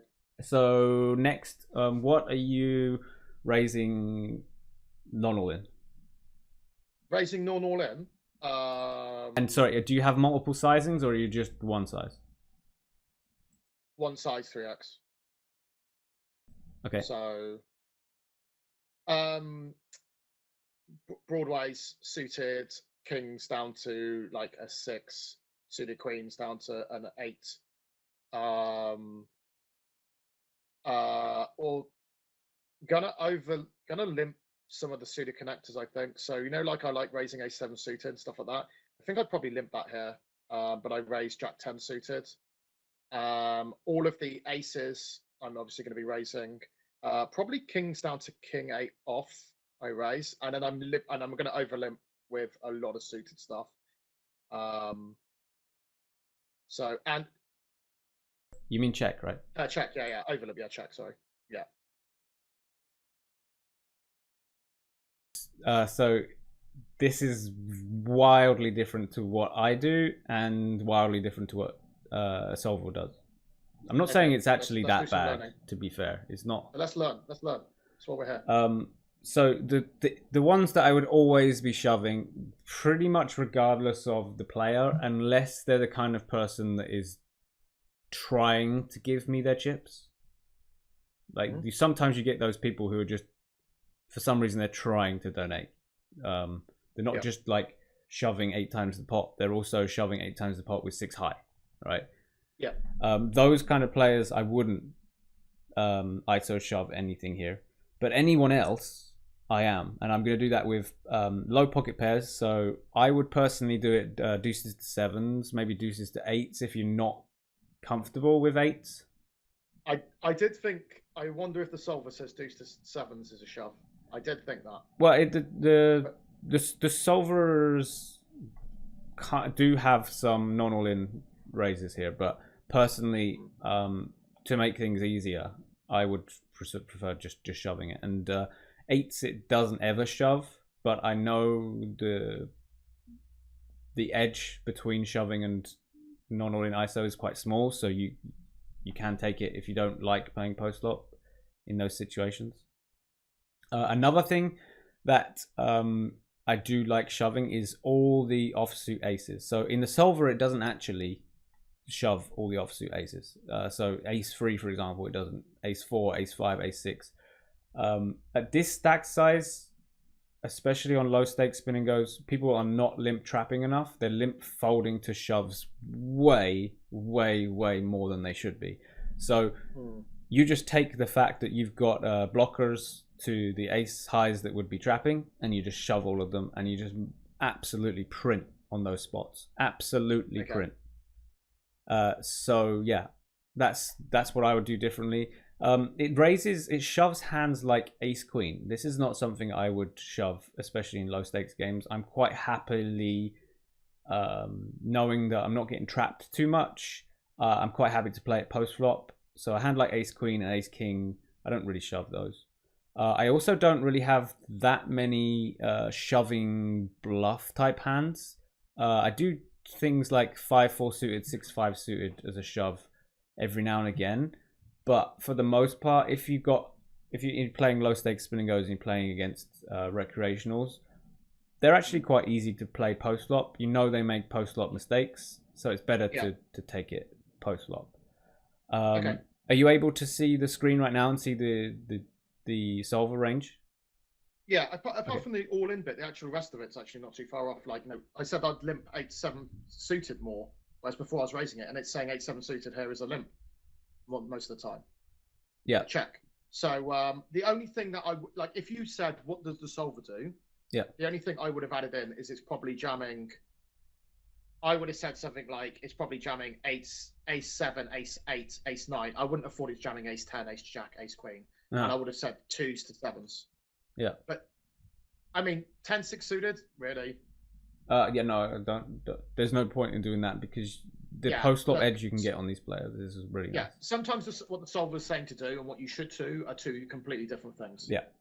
So in this situation, if you're playing against the GTA Wizards, then maybe we need to be putting 10-6 suited in. But like we've got the edge. We've got 2-1 chip lead here as well. Solver's not taking that into account because we haven't, looked at all of that stuff. Yep. So another thing that's interesting here is the non-all-in ISOs for the low stakes spin and go course. So what I changed compared to what the solver does is the solver is doing it with quite a few quite playable hands here. So it's doing it with hands like Jack 8 suited, Jack 7 suited, Jack 8 off, King 9 off, right? Hands like this. Mostly because it's presuming that you go post flop very often. Your opponent should be limp calling way more than the population of players actually does. Even regulars, even regs, they don't call enough. They often limp. If they are going to do anything too much, maybe they'll limp jam too much as a trap. But generally, it's limp fold too much. It's either limp jam too much or limp fold too much. If you're playing heads up, so this is a heads up spot. If you're playing heads up MTT, and you're playing against an MTT player, oh my god, they don't know how to limp call. Yes, they occasionally have some limp traps, but they have no idea how to limp call. They just completely freak out. This is quite interesting. So in this situation, the solver expects you to call a lot, so that's why it's doing it with hands like King 9 off, more than a 50% frequency. And then it would fold to a limp shove. Whereas if you're playing in these games, it's so much better to just check and take it post flop. The hands that I like to use are actually by the solver, not used too often, and they're the suited off suited connector type hands. The reason for that is occasionally you'll get called, but also they're not particularly strong hands. They're not easy to play out of position post flop heads up, and suited hands for us as humans are a lot easier to play, right? You know, you just, okay, I've hit a flush draw. I know how to play, right? Most people are quite intuitively able to play. Whereas if you've got 2 low cards, gut shot, or a backdoor draw in spots you're meant to be calling or check raising, I know we're not going to do that, and we're going to do a bad job. So I prefer to ISO those kind of hands instead. But the frequencies are fairly similar. Now, one thing that you said that widened my view is that you weren't really ISO raising that much. To me, it sounded very value heavy. And in these games, most players are limp folding too much. So you can, as soon as you get an idea of the population, you can just start increasing more and more crap, more and more trash onto the ranges that we give in the spin and go course. So probably something that I should do an extra video in is like extra exploits you can make once you're comfortable. And if you know the pool is consistently over folding, then you start adding in hands like your 7 free offs, your 7-2 offs, your 3-2 offs, because you're just printing, right? And you don't have to worry about them getting HUD stats on you because it's low stakes. There's thousands of players. You don't appear that often. You don't have to worry about balance. It's all great. Anyway, that was long-winded, but I thought it needed. No, that's good. That's good because it's a spot I'm not very good at. So that's good. Okay, are we ready for luck box time number 2? Here we go. Yeah, I'm sure I played this pretty bad. Okay. So I limp here with Queen 8. Yeah. Suited. I'd be okay raising this as well, but I decided to limp it. Should we go into? My default's to raise it, to be fair. Let's do this spot as well. I'm gonna again pull up what GTO will do at this stack depth, and we're gonna talk about. So my default's to raise Queen 8 suited, and limp some lower ones. I'm just thinking how unbalanced I am on some of these though. Maybe I'm a little bit too unbalanced if I'm limping lower suited queens and raising Queen 8 suited. But yeah, my default's to raise this hand. So we already talked about how we're not too worried about balance because we don't see these people very often, right? So yeah. We're in the spin and go course. I do make sure it's balanced enough to not get massively exploited if a reg keeps seeing you on the table. Yeah. But in $5 games, rather than $25 games, you can do whatever the hell you want. No one's going to see you again enough of the time. So yeah, I agree.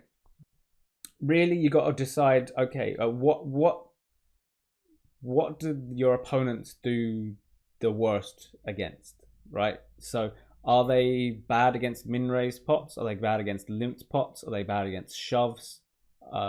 What is it that you can do that you know they just play completely off the rails against? Is there anything? Right. And in my position is that when you min raise, they're often folding too much. Yeah. So yes, this solver situation here is very mixed in strategy. When I am doing a min raise range, it's generally very strong hands and then medium weak hands. So it's kind of polarized. Okay. This is very mixed, but I would go more on the polar side of things because they're just folding too often. They might be free betting the right amount of time, but generally they're just folding too often. So you just put those weaker hands in. Yep. And I would say I do generally raise more. I know Queen 8 suited, obviously, like I said, is the one where we mix it, and then below then Queen 7 suited below, as the solver says, we're going to be limping a lot more of them. But if we had stuff like 9-5 suited, 9-4 suited, 8-4 suited, I'd be raising all of them. I wouldn't be limping those. So yeah. But the thing is, like, I don't know. I just I mean, this is just how I learned it. This is how I learned. It's like, and that's why it's funny that the solver's saying pretty much the same thing for all the queens. Is I learned that those ones you want to be limping because so we can limp call a lot of them. 8-4 suited we can't really limp call, so we'd rather min raise it. King 5 off we'd rather min raise as well. We're getting some good equity. Yeah, hands like that. Also nice. Playable in position, and we're getting some good fold equity. So I'm not limping with 8-4 off or 9-3 off, by the way. These are just not hands I'm limping with. What do you do? If I should be just fold them. Okay, definitely don't. Like in most of these low stake games, you could get away with limping any two. Okay, I need to adjust for this for sure. But that's the thing. That I am min opening ace-2 off. So if I'm going to open 9-4 off, I probably min open 9-4 off. I probably should be limping him face-2 off. Yeah, that makes sense. Yeah. I want to go over what more Yuri is saying in the chat because I think it is important. So when you're talking about what is a good limp call percentage, what is overcalling, what is overfolding, in this situation, if someone is overfolding, if you min raise, so if RichyRob here is min raising and someone here is folding 50% of hands, RichyRob immediately, even with a hand like 3-2 off, is making chips in comparison to folding just because of that overfold. So it's like that is an example of a huge overfold. If you want the exact percentages, if you want the exact ranges, I would recommend our low stakes spin and go course, to be honest. There are going to be other like free resources. I'm just trying to think of where. I did a heads up hyper series on YouTube where I gave away some free charts for that. I think it has in it a big blind defend range. But yeah, there is a certain point where I don't want to give away. I really don't want to give away all the charts because then I feel bad for everyone who's already bought the course. You know what I'm saying? Yeah, that's fair. Yeah. So, to be fair, there is a lot of charts. So yeah, there's a lot of them. So I like. In those charts, if you already got the course, you can find them. But if you're looking for how to deal with what is a good limp call percentage, look up things like minimum defense frequency, and then you can calculate it for yourself. What is a good what are good amounts, right? Because they're going to be close to what you need to do to not be exploited. The important thing here is to figure out to not be exploited, right? When you're playing low stakes, you don't need to be too far perfect, but you do want to make sure that someone can't just raise any two into you and make money. That's bad, right? Anyway, we're gonna move on. Should we just skip this hand because I played it so badly? Oh please, no, we got to talk about it. Go. So I guess we just should fold here. They make it 5x, we should just fold. Okay, I count these 5x ISOs as shoves to start with. Okay. There are regs out there in the very high stakes games. I used to have it in heads up hypers a lot, where they would make sizes even 7 times the limp ISOs, and that's part of what solvers would recommend. And they do it with very they do it with hands like 7-6 suited. They do it with hands like ace king off, and then they do it with hand like a very occasionally do it hands with like 7-2 off, because they're then basically forcing you to play push or fold. Yeah. And they're just gaining that extra edge that they can play with an absolute crap hand. But we're playing low stakes. No fucking way is he doing this. you got Queen 8 suited. I treat it like a shove until they keep doing it.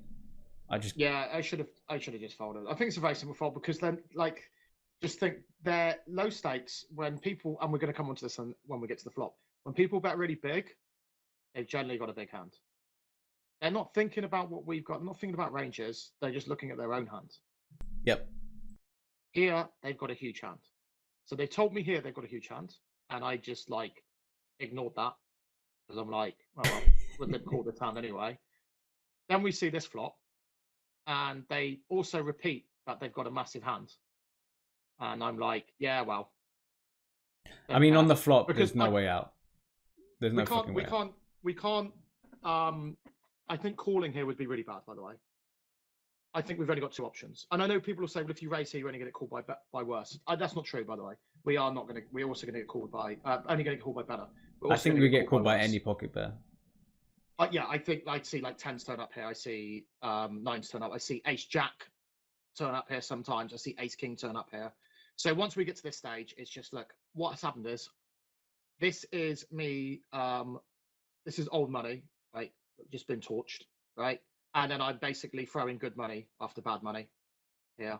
But it's too late, right? The damage was done. Yeah. I mean, this is a really cool spot to really think about, actually. When you've limped and they've made it this size and they're doing it with a strong hand, and you've got a hand like Queen 8 suited that was always planning to limp call, and then they make this huge size, and you know it's way too strong. Their range is way too strong. They've given you an opportunity to get out of basically a cooler situation. They literally gave you the possibility of getting out of a cooler when they shouldn't have. So they've made a big mistake. If you make that exploit fold, they've made a huge mistake for letting you do that, right? I think the only like glimmer of hope here is the fact that I've seen people do this, like you said, with jacks, 10s, 8s, 9s, ace king. Mm-hmm. Yeah. Because they don't know how to play ace king here. So they're like, got a bet pot with ace king. Yeah. Yeah. That's I mean, on the flop, you've got to go, right? Look, we've got a stacked pot ratio of 2. Yeah. This is the problem. The problem was not here. The problem was here. When we call here, we're leaving a stacked pot ratio of 2, which means we should never be folding top pair. Also, we got the backdoor flush draw, right? So we should just not be folding these hands. Now, as it seems that they obviously have us outkicked, so bang. We're still going to have 420 though. Yeah. If worst comes to worst. So it's not the end of the world. We got 17.3% now. And we pinked the river. So lucky boy. As I was labeling the guy as well. That's how you do it. You move up in stakes every time until you get lucky and win, and then you stop. Right. Well, hey, look, we got unlucky earlier. We get lucky. It's going to happen, right? It's this is the importance of bankroll management. Yeah. So if we learn anything from this hand, it's one that pre-flop mistakes compound. Yeah. Okay. That's one thing. Like pre-flop mistakes, don't do it. And the other thing to be learned is obviously the importance of bankroll management, because you're going to win these and you're going to lose these as well. It's just part of what's going to happen. Yeah, I need to reiterate that I did do an article very, very recently on spin and go bankroll management. So if Ava or Tom can put a link for that, I think it's very useful for people to look at. I went through all the different types, because I know there are many, many different ways in which people are trying to manage bankroll. Some of you guys have an amount of money but are also able to deposit each month. Some of you have one amount of chunk of money and do not want to deposit but also don't need to cash it out. And then there's other groups who have an amount of money and they have to cash out. So I went through all of these spots and then how to deal with each, because I've been in all three situations. When I first got into poker, I had an amount of money, but each month I could have put more in. I've also been in a spot where I didn't need to cash out because I was with my parents, right? And then there's also a spot where if you're a professional, you have to take money out each month to pay your bills. Or each quarterly or whatever, same thing. So yeah, if you could check that out, that would be a really good idea. Yeah, that's really important. I'm going to check it out because I want to recommend it to people. So I used to recommend another one, but it's no longer on YouTube. So there we go. We got the link. Okay, I'm going to spin up a 10 quickly. Is that okay? Okay, but we'll do this one quite quickly. I don't want to Okay. go over 2 hour mark. Have we got enough time? Yeah, we'll do it quick. If you want to do a flash, you can do a flash. Okay, no, well, it looks like we're not doing a 25 though, I guess. No. We run out of time. We'll do a 10. Do a 10. That's also James telling me I'm not good enough. Not good enough, don't do it. Don't do it. Okay, so we're going to get like a 2x again. We can't see it yet. People have actually got avatars, which, oh, you can't see it. Yeah, sorry, I loaded up the replayer. Have I? Oh, no, you know what's happened? I just haven't pressed hotkey. There we go. Going to be folding this. I folded this in the small blind, just so you guys know. Didn't play Jack 4. Might have been a mistake. Okay, so we did this spot earlier where we said we could jam all the pairs, right? And I didn't like it. I can't remember if we said we were going to jam all the pairs, but we are going to jam this time. I didn't like it, but then it's, you know, when you're learning, you need to change your game.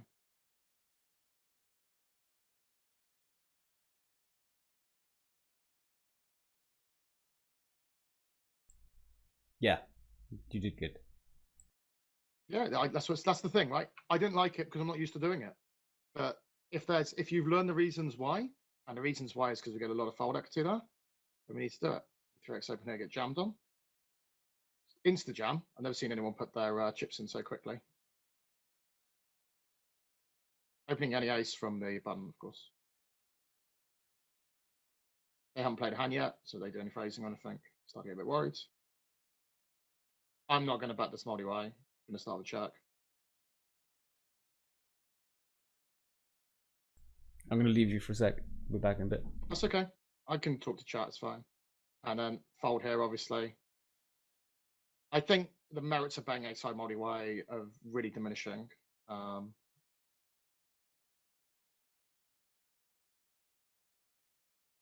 So I think this guy is playing every hand. I think this guy's just a maniac. Going to defend Jack 8. I just think they're mental, but we'll find out in a bit. And they might be some bet sizing tails, but until we actually see them turn over some cards, we're not going to know for a bit. We've got plenty of time. Blind's going up.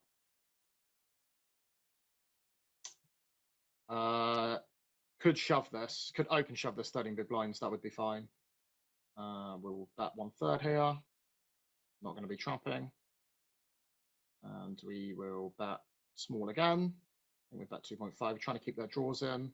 Any worst aces they might have. They got a 4. We're just going to get stacked. It's easy as that.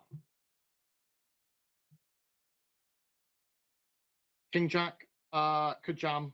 Going to opt to flat here though, knowing that this guy's very aggressive post flop and is going to bet. If we hit, they're going to bet. We're going to get some money. They bet a bit bigger, I noticed that time, than they did before. They bet 1.5 before and 4.5. Now they're betting 2 into 4.5. So this guy we want to be targeting is definitely a aggressive fish, to put it nicely. So we want to target them with a bit of an edge. I don't actually limp this on the button, but I probably could profitably. But I think against an aggressive player who's inclined to raise us, I don't think we're going to limp. We're going to let these two have a little dance. I mean, the problem is the flop comes out like this and we get in this crap situation. This guy's just going to be betting a lot. Okay, we're not going to raise 8-9. We're folding, let him have that one. I think we do raise this one up. I'm not sure that we make it 3x now. This is the thing, because I'm so used to min opening. Interesting to see if they jam on us again. Actually, I think that's the first hand they folded in a long time.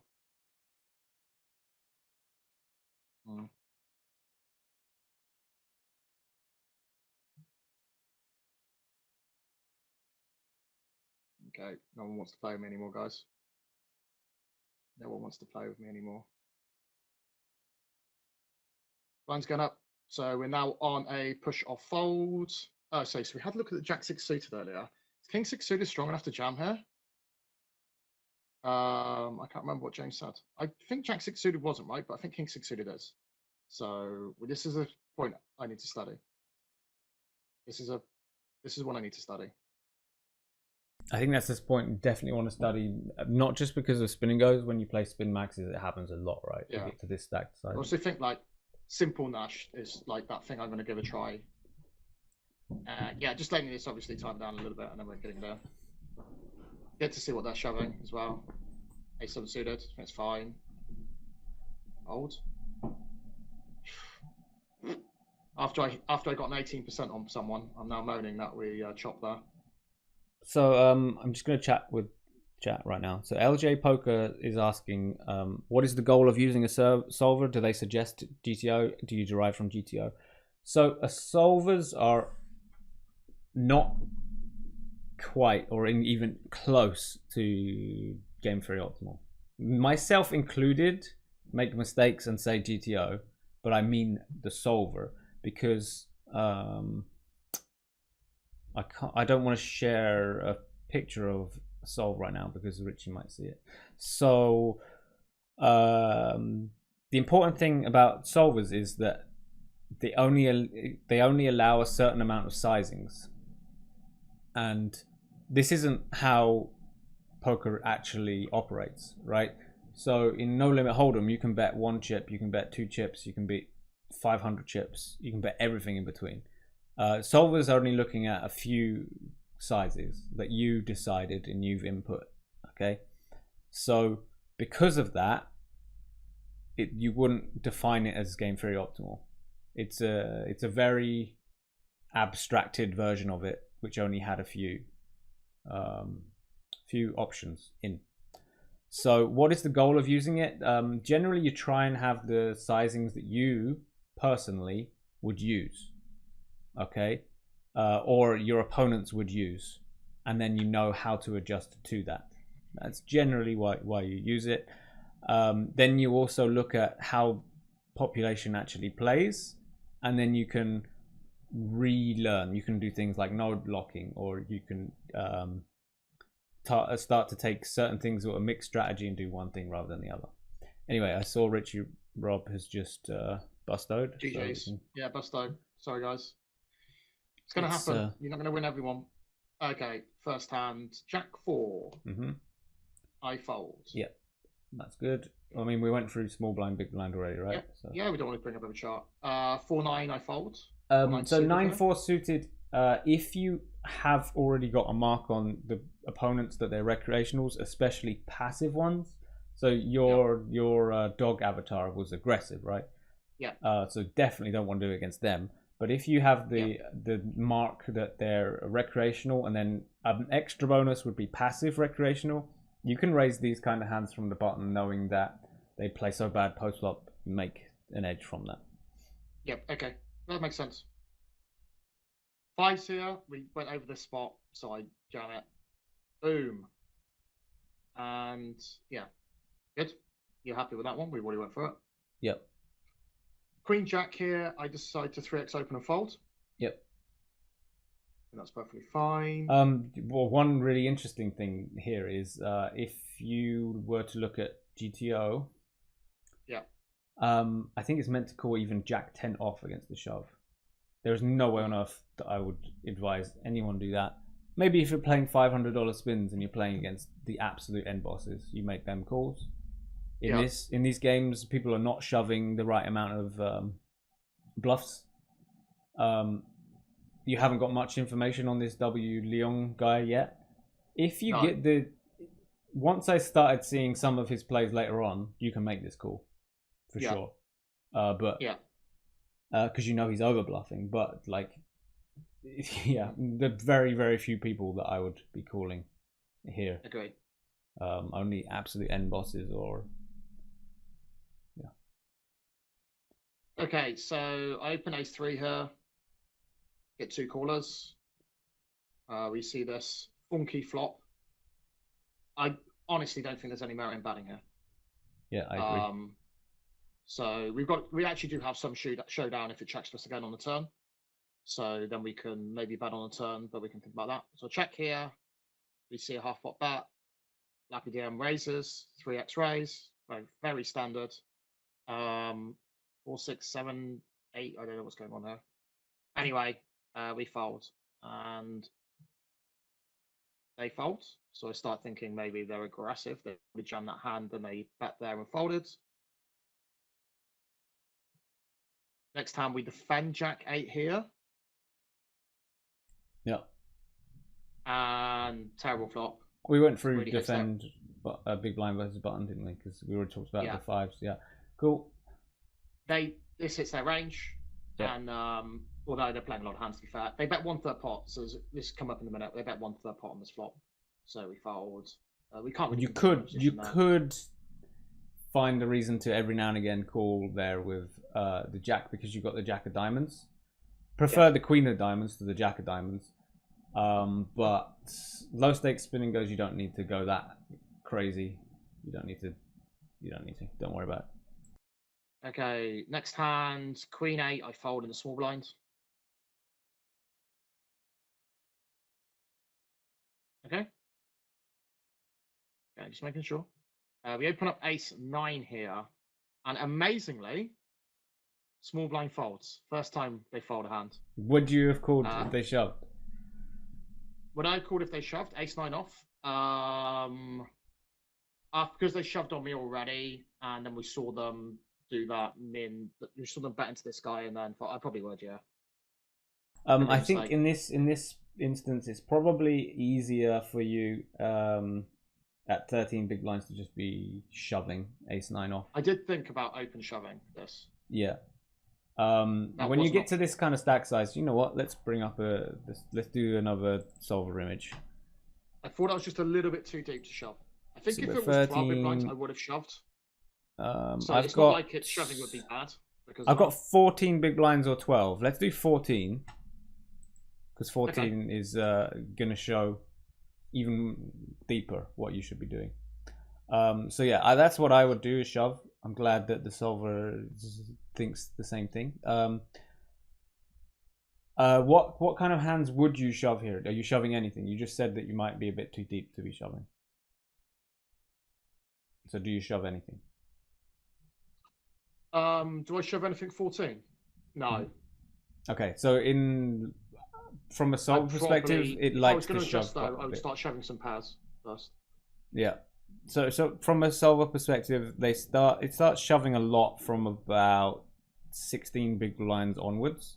I would say you don't need to do that in low stakes spinning goes because you got position, you're up against recreationals, you want to play post flop against them.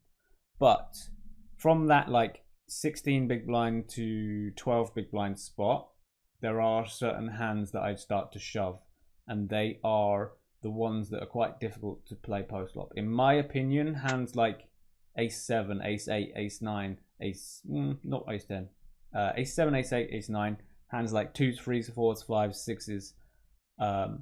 For me, they're quite hard to play. I know that my opponents won't be calling the right percentages, so we're just going to print money from the shove.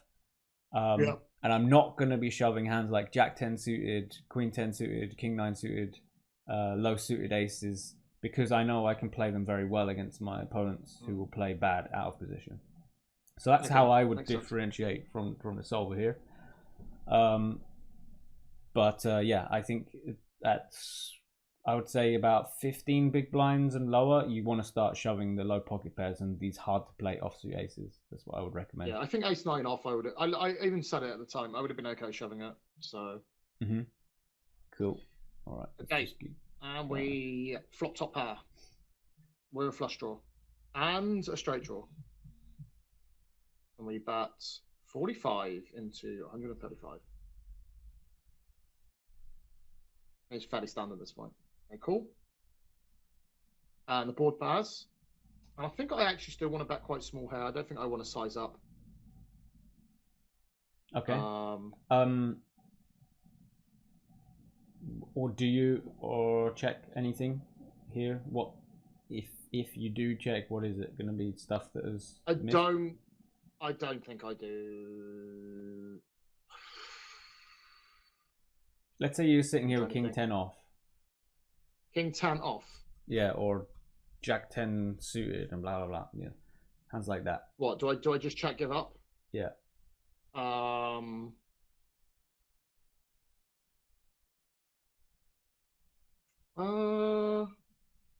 You know what? I don't think I do. I think I bet small again. I think this is the beauty of the small bet, is that I can bet my entire range here still. Okay, so yeah, I think this is a board texture. So this turn card is very bad for you. It's very good for the person in position. Okay. Because they have more fours than us. Yeah, also because when they do call the flop, they've got a high card, a gut shot or better, and you've got lots of like random stuff that hasn't hit this board at all. Okay. Yeah. So you got like queen high type hands. Yeah, queen jack, queen nine, yeah. stuff like that. Yeah. So all of them kind of hands. So in this position, I do like checking back quite a bit. Not with the very strong hands like you've got here an ace, but let's say you got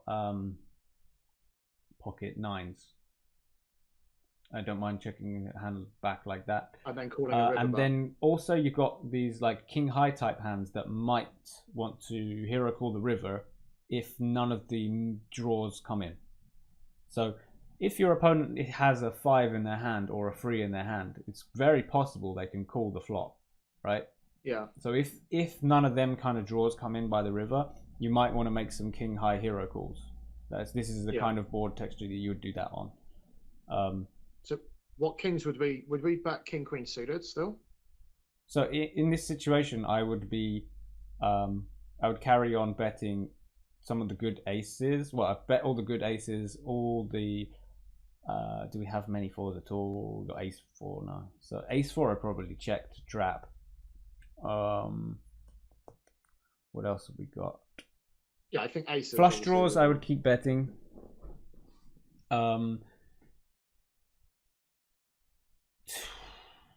Yeah, I'm doing a lot of checking. I'm checking over 60% of hands. Okay, so I'm betting more than 50%. You're checking more than 50%. Yeah, interesting. A lot of checking. Just because of how bad it is for you. It's going to be. I didn't realize this was so bad for us. To be fair. All right. That's probably the problem we're having here. But yeah, like all of those, even the queen high hands, could end up winning if you check back the turn. If they have a 5x or a 3x, often these kinds of players on low stakes, they don't bluff when they should have. Yeah. And you can just win with these queen highs. So this is a really cool spot for you, right? But I think if I check behind here, they're not going to bet. I just don't think they're going to be aggressive unless they've caught up. Yeah, so that means that you can check behind queen highs and king highs, and then if you do face a bet, fold because you know they don't bluff. Yeah, okay, fold on the river. Yeah, okay, that makes sense. Yeah. Pocket nines is going to be too strong though. Yeah. Okay. Makes sense. Yeah, I like to bet with ace 9 though. Yeah. Bad news. They fold. Okay. Next hand we have king jack, which I decided not to shove over this guy. I decided to call instead. Because they're aggressive, so they're going to put the money in. If we hit, we're just going to go into kind of a trap mode if we do. I noticed now that they bet bigger than they did before. So I'm not sure if that's a bet size and tell yet, but it's just something that I thought about. So we fold here. I wouldn't fold here, but I'm not going to bring this up. I think it's just fine to not there are certain spots here where I call with backdoor hard draws and a bit of showdown value. Yeah. But I know they're hard to play. I know they're very hard spots to play, and I know the EV you can get from playing it correctly isn't that big. Yeah. So I'm not going to bring it up. If you're trying to beat low stakes, you don't need to make those calls. With this guy being aggressive, we call here. The pot's going to be 260, 255. Yeah. We're going to have 390 behind. They're going to bet again. On the turn. They're betting the turn. We saw them bet fold earlier, right? Multi-way. They're betting the turn. So I think against those players, against one C-bet and done players who are just going to give up because they think we must have the ace here, I'm perfectly okay calling. But against this guy, I think we are on folding. Yeah, I don't mind that at all. Okay, like, there's a lot of that's something I do want to bring up. We're doing this. There's a lot of spots in poker that are very, very close that a solver would mix in a strategy, right? Yeah. And that's just going to be down to personal preference. Are you they're very, very small edges, so either way. So yes, we disagree, but there's no way. We both know it's close. We both know it's not these are not the spots that are going to turn you into a winning or losing player. So we don't. Yeah. We're just trying to find the most positive EV. Both plays are positive EV. We're trying to find the most positive. So open folding would be negative EV. There we go. Don't do that. 3-2 suited. I wanted to talk about this. So I heard you saying about limping. Can we limp this or not? I would suggest not having a limp range at all from the button. Okay. So the main reason that you have limp ranges in lots of, let's say you are playing an MTT. Yeah. These days it's getting a bit fashionable for the guys, the end bosses, to start doing some limps, right? Yeah. That's because there's antes in play. So you do actually pay for every hand you play. In this game, you're on the button and you're not paying anything. So there's no incentive. There's no incentive. Yeah. So that's just what I wanted to bring up. You don't really have limp ranges when there's no incentive. Yeah, okay. Can I open this? Or are we now taking the piss? That's completely taking the piss. That's way out of line. Okay, good. I'm just making sure. Right, okay. Right.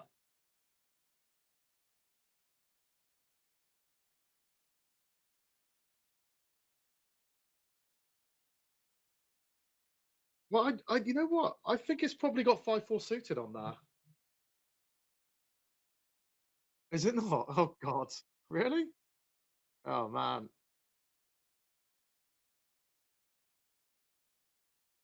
Yeah. That's why I didn't want to open it, because I was just like, even if it's at the bottom of my range, the guy's a bit shove happy.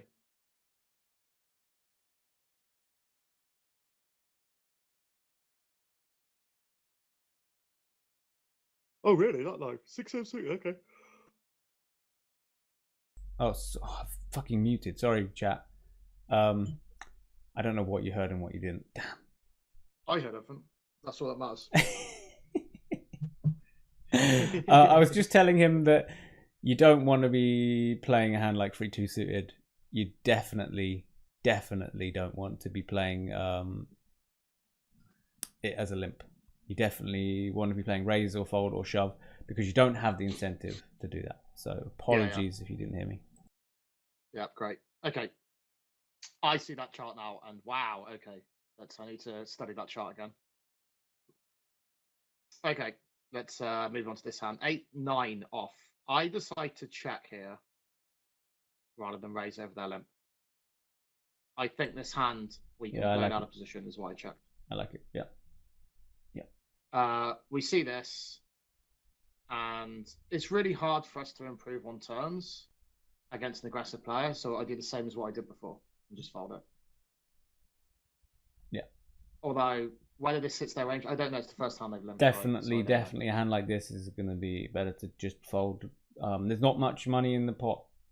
If you have a hand like 5-6 with the 5 or the 6 of diamonds, this is the time you can start thinking about making some floats, making some check raises, whatever you want. Yeah, making some semi bluffs, some sexy hands. Yeah, that sounds good. Yeah, but 8-9 doesn't connect with that. We're still in the race. We pick up King 7 off, which I then 2.5x instead of 3x, and I'm not sure if we should be making this adjustment when we get this short. Yeah, I mean, so when you're getting below 15 bigs, you can start min raising again. But okay, cool. 2.5 is fine. Really just do that 3x because you said so earlier. Yeah, so 3x from 20 big blinds up, 2.5x from, let's say, 15 big blinds up, and then min raise. Yeah. Okay, min raise from 12 and then shove below. Okay. Yeah, start shoving, yeah. Okay, nice, so you pick up a little pot with that one. King 9 here, we min open and get jammed on. Yep, like it. I fold. 6-7, we get jammed on. Fold. This guy's barely played any hands as well, to be fair. I think he's passive. Jack 3 is junk, so I fold for 10 big blinds. I don't want to jam it. King 6 suited. Less than 10 big blinds. Got 8 big blinds there. Jamarooney. Yeah. This has got to be a jam, right? Yeah, but this is clearly an area that if we're taking anything away from this session, your big blind defend range is what you want to shove into people and what you don't want to shove, and this kind of stack size, how to play push or fold at this stack size. This is the area that you're going to want to look at. So yeah, this is This is where your money's gonna start. You're gonna start I'm printing, leaking. especially as someone who's playing Spin and Go Max, because this kind of stack size, 3 people left, happens a lot in Spin Max. You got lots of 4-handed and 3-handed winner take alls in those games. So yeah. So we jam this in and get a fold. Thankfully, King 6 off. We get a walk. I was like, now would we have called a jam here? I don't think we do.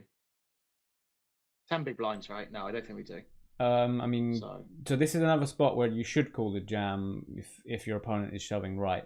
So if the dog would I avatar, call a jam against W long? Yeah. Probably, yeah, if I it was probably swap wouldn't over. against Lapidium, because I don't. That's another thing that low stakes players don't shove enough. Yeah. Right. So they're not shoving the suited connectors where they should have.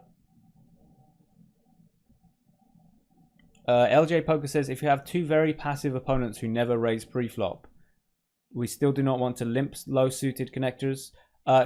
So in those spots, if you have those players, you raise them. Yeah, you raise them. Just raising any 2 pounds. You don't need to limp them. You don't want to. If you can take it post flop, if you can take it pre-flop, that's great. If you have to go post flop, that's fine as well. You know you're not going to get shoved on very often, so that's cool. Yeah, don't worry about it. All right.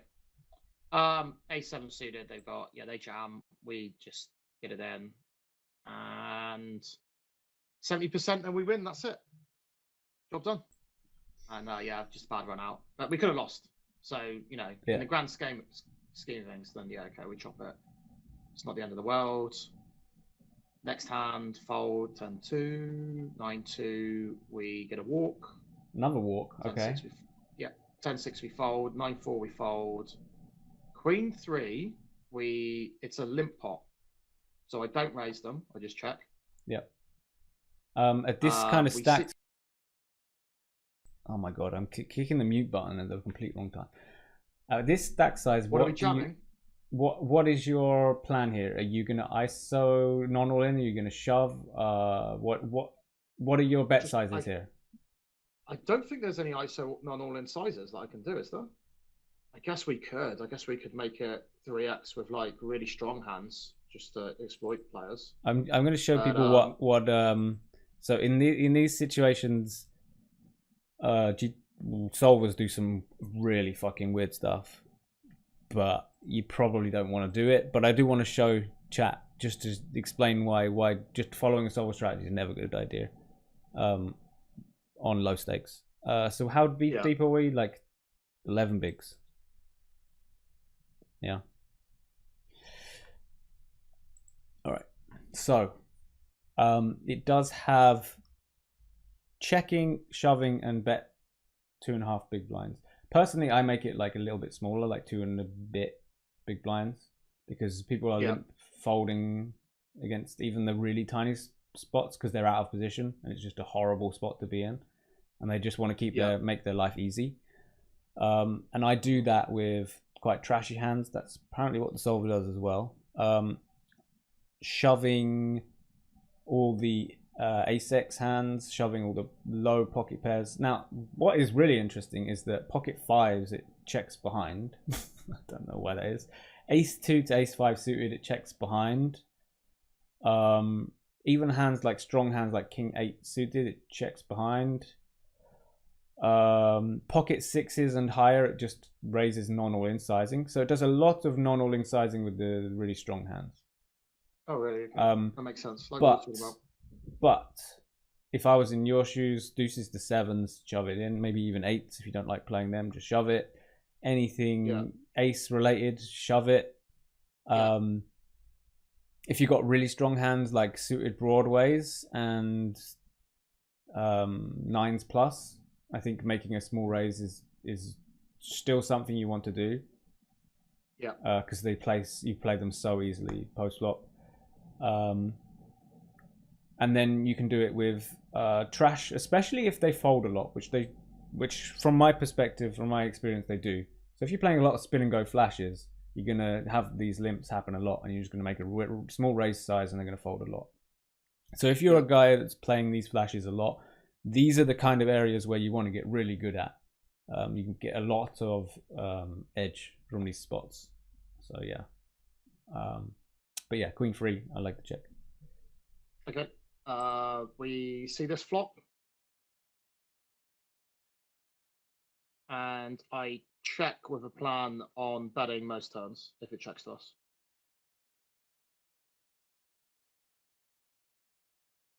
They've been fairly passive, right?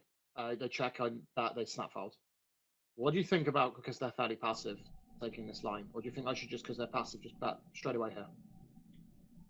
Honestly, when you've got the three of spades, if you bet, you have to bet fold. But if you check back, you can end up having some nice draws anyway, right?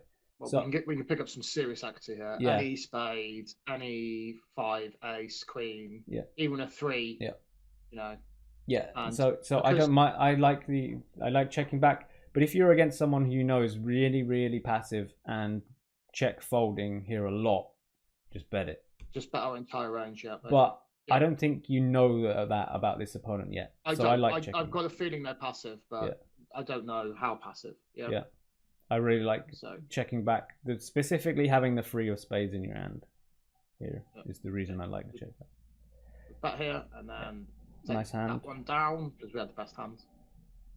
And then here, sad times. We have, how many big blinds we got? Not many big blinds. 8 again or 7? I don't do the maths. 470, 60, 60, 8 big blinds. You can tell we're used to Boom. having the big blind thing on. Yeah, I have it on. You know what? When I start playing live poker again, I'm fucked. Yeah. I'm in so much trouble. I could be like Yeah. £200, and it's like, what the pot's £60. What are you doing? I was like, what? That's like half pot, isn't it? Yeah. Yeah, I'm going to be screwed. I know.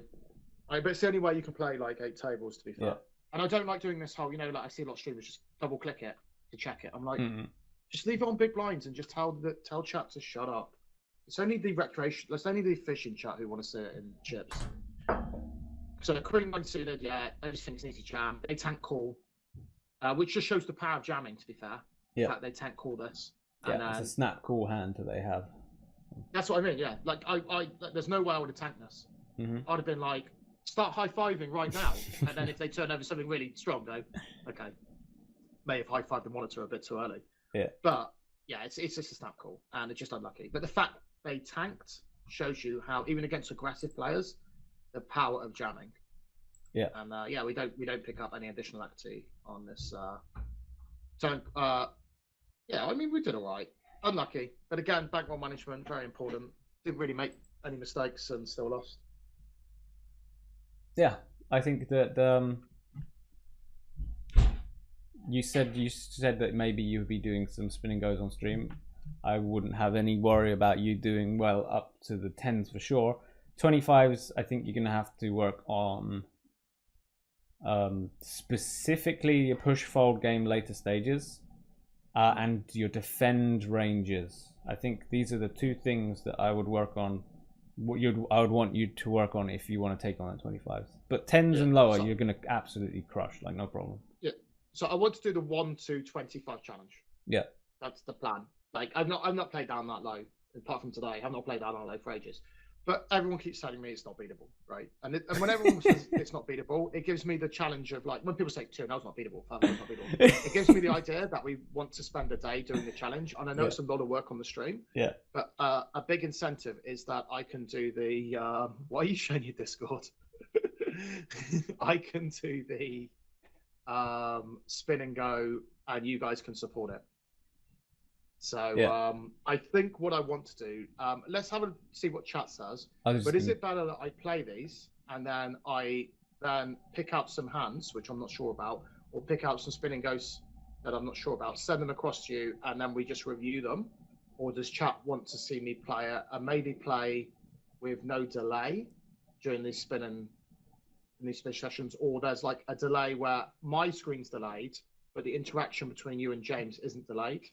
Let us know what the best format for this is. Yeah, I mean, this was very much an experimental stream today. I've definitely got to put on headphones next time. I think the mic levels weren't amazing. I also got to remember to not mute. I also got to remember to not put my Discord on the screen. Luckily, there was nothing crazy going on. It was you said scam. GG's got the boost challenge. You see what he had the boost challenge? Oh, GA's got it now. Okay, Yeah. well, So for us, it we'll was head over. completely useless, in my opinion. I'm going to have a word with the Twitch manager guy, say how useless it was. But yeah. Okay. No, that's Thanks for joining us. It was a great. Thanks for helping me. I mean, even just analysing plays at $1, it just shows, chat, there's always something to be learned. Like, even if you are a winning player, there's still spots to be learned, spots to be improved in. It's always worth even reviewing just with your peers. Obviously, I'm better than James, so but yeah, it's still worth reviewing it. And James helping me out these spots. And I think there will be, if we continue doing this, there'll be some spots where obviously I will explain it, and James will be like, actually, yeah, that's a good point, and I didn't think about that. So hopefully you guys have learned something. I know that I've definitely learned something, and I really am keen on showing everyone that you can start at the $1 and you can build it up. I really am. Yeah. All right. I guess I'd better promote some stuff. So when I was showing these ranges here, it's from a solver that one of our coaches, Hoshi, has created. It's a spin and go pre-flop pack. If you want to check that out, it's over on our website. It goes through most situations that occur from between 5 big blinds to 25 big blinds. So if you want to know what a solver does, this is great to check out. The problem with it is you have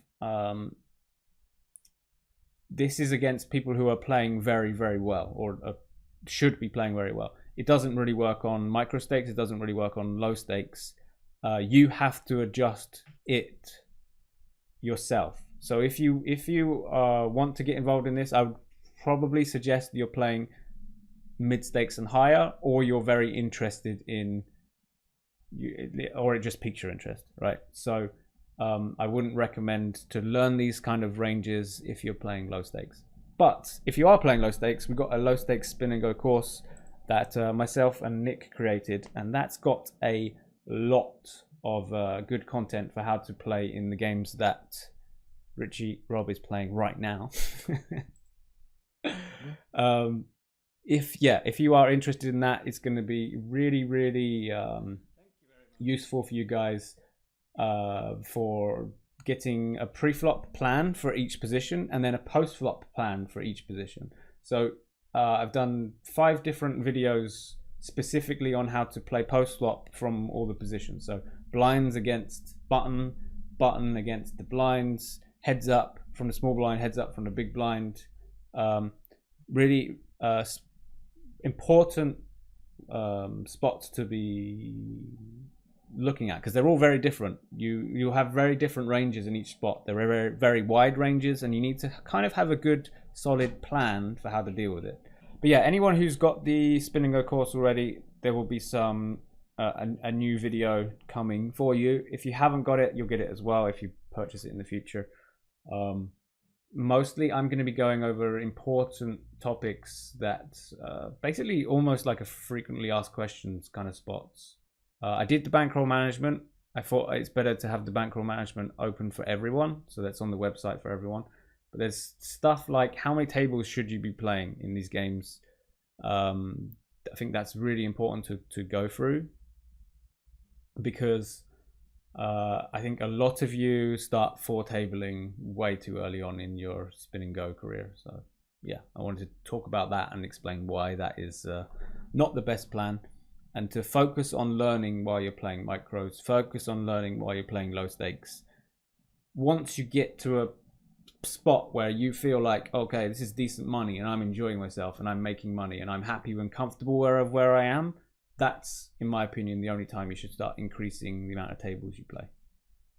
So yeah, no, I agree. I think people do start playing way too many tables too quickly. They're not making notes because of that. Yeah. So the amount of times I see people streaming 4-tabling spins or 4-tabling Zoom cash and they have no idea what they're doing. They're just like all over the place. Yeah, they're just like, yeah, you're just gonna be stuck there. They're being unlucky. That's the other great thing. Yeah, they're just gonna be stuck there for ages because they're not gonna eke out. They're gonna eke out like tiny win rates and probably need to cash out for some reason or other. And all that. When I did that 1,000 games, yeah, I actually did it 1-tabling. It's crazy, right? That's a lot of. Because I was trying to learn. Yeah, I would recommend if you are learning spin and goes, 1 or 2 tables. I think that's the best way to do it. In fact, I know people who play professionally just two-tabling. It's possible to do, and trust me, those guys have the highest GPVs on the limits they play.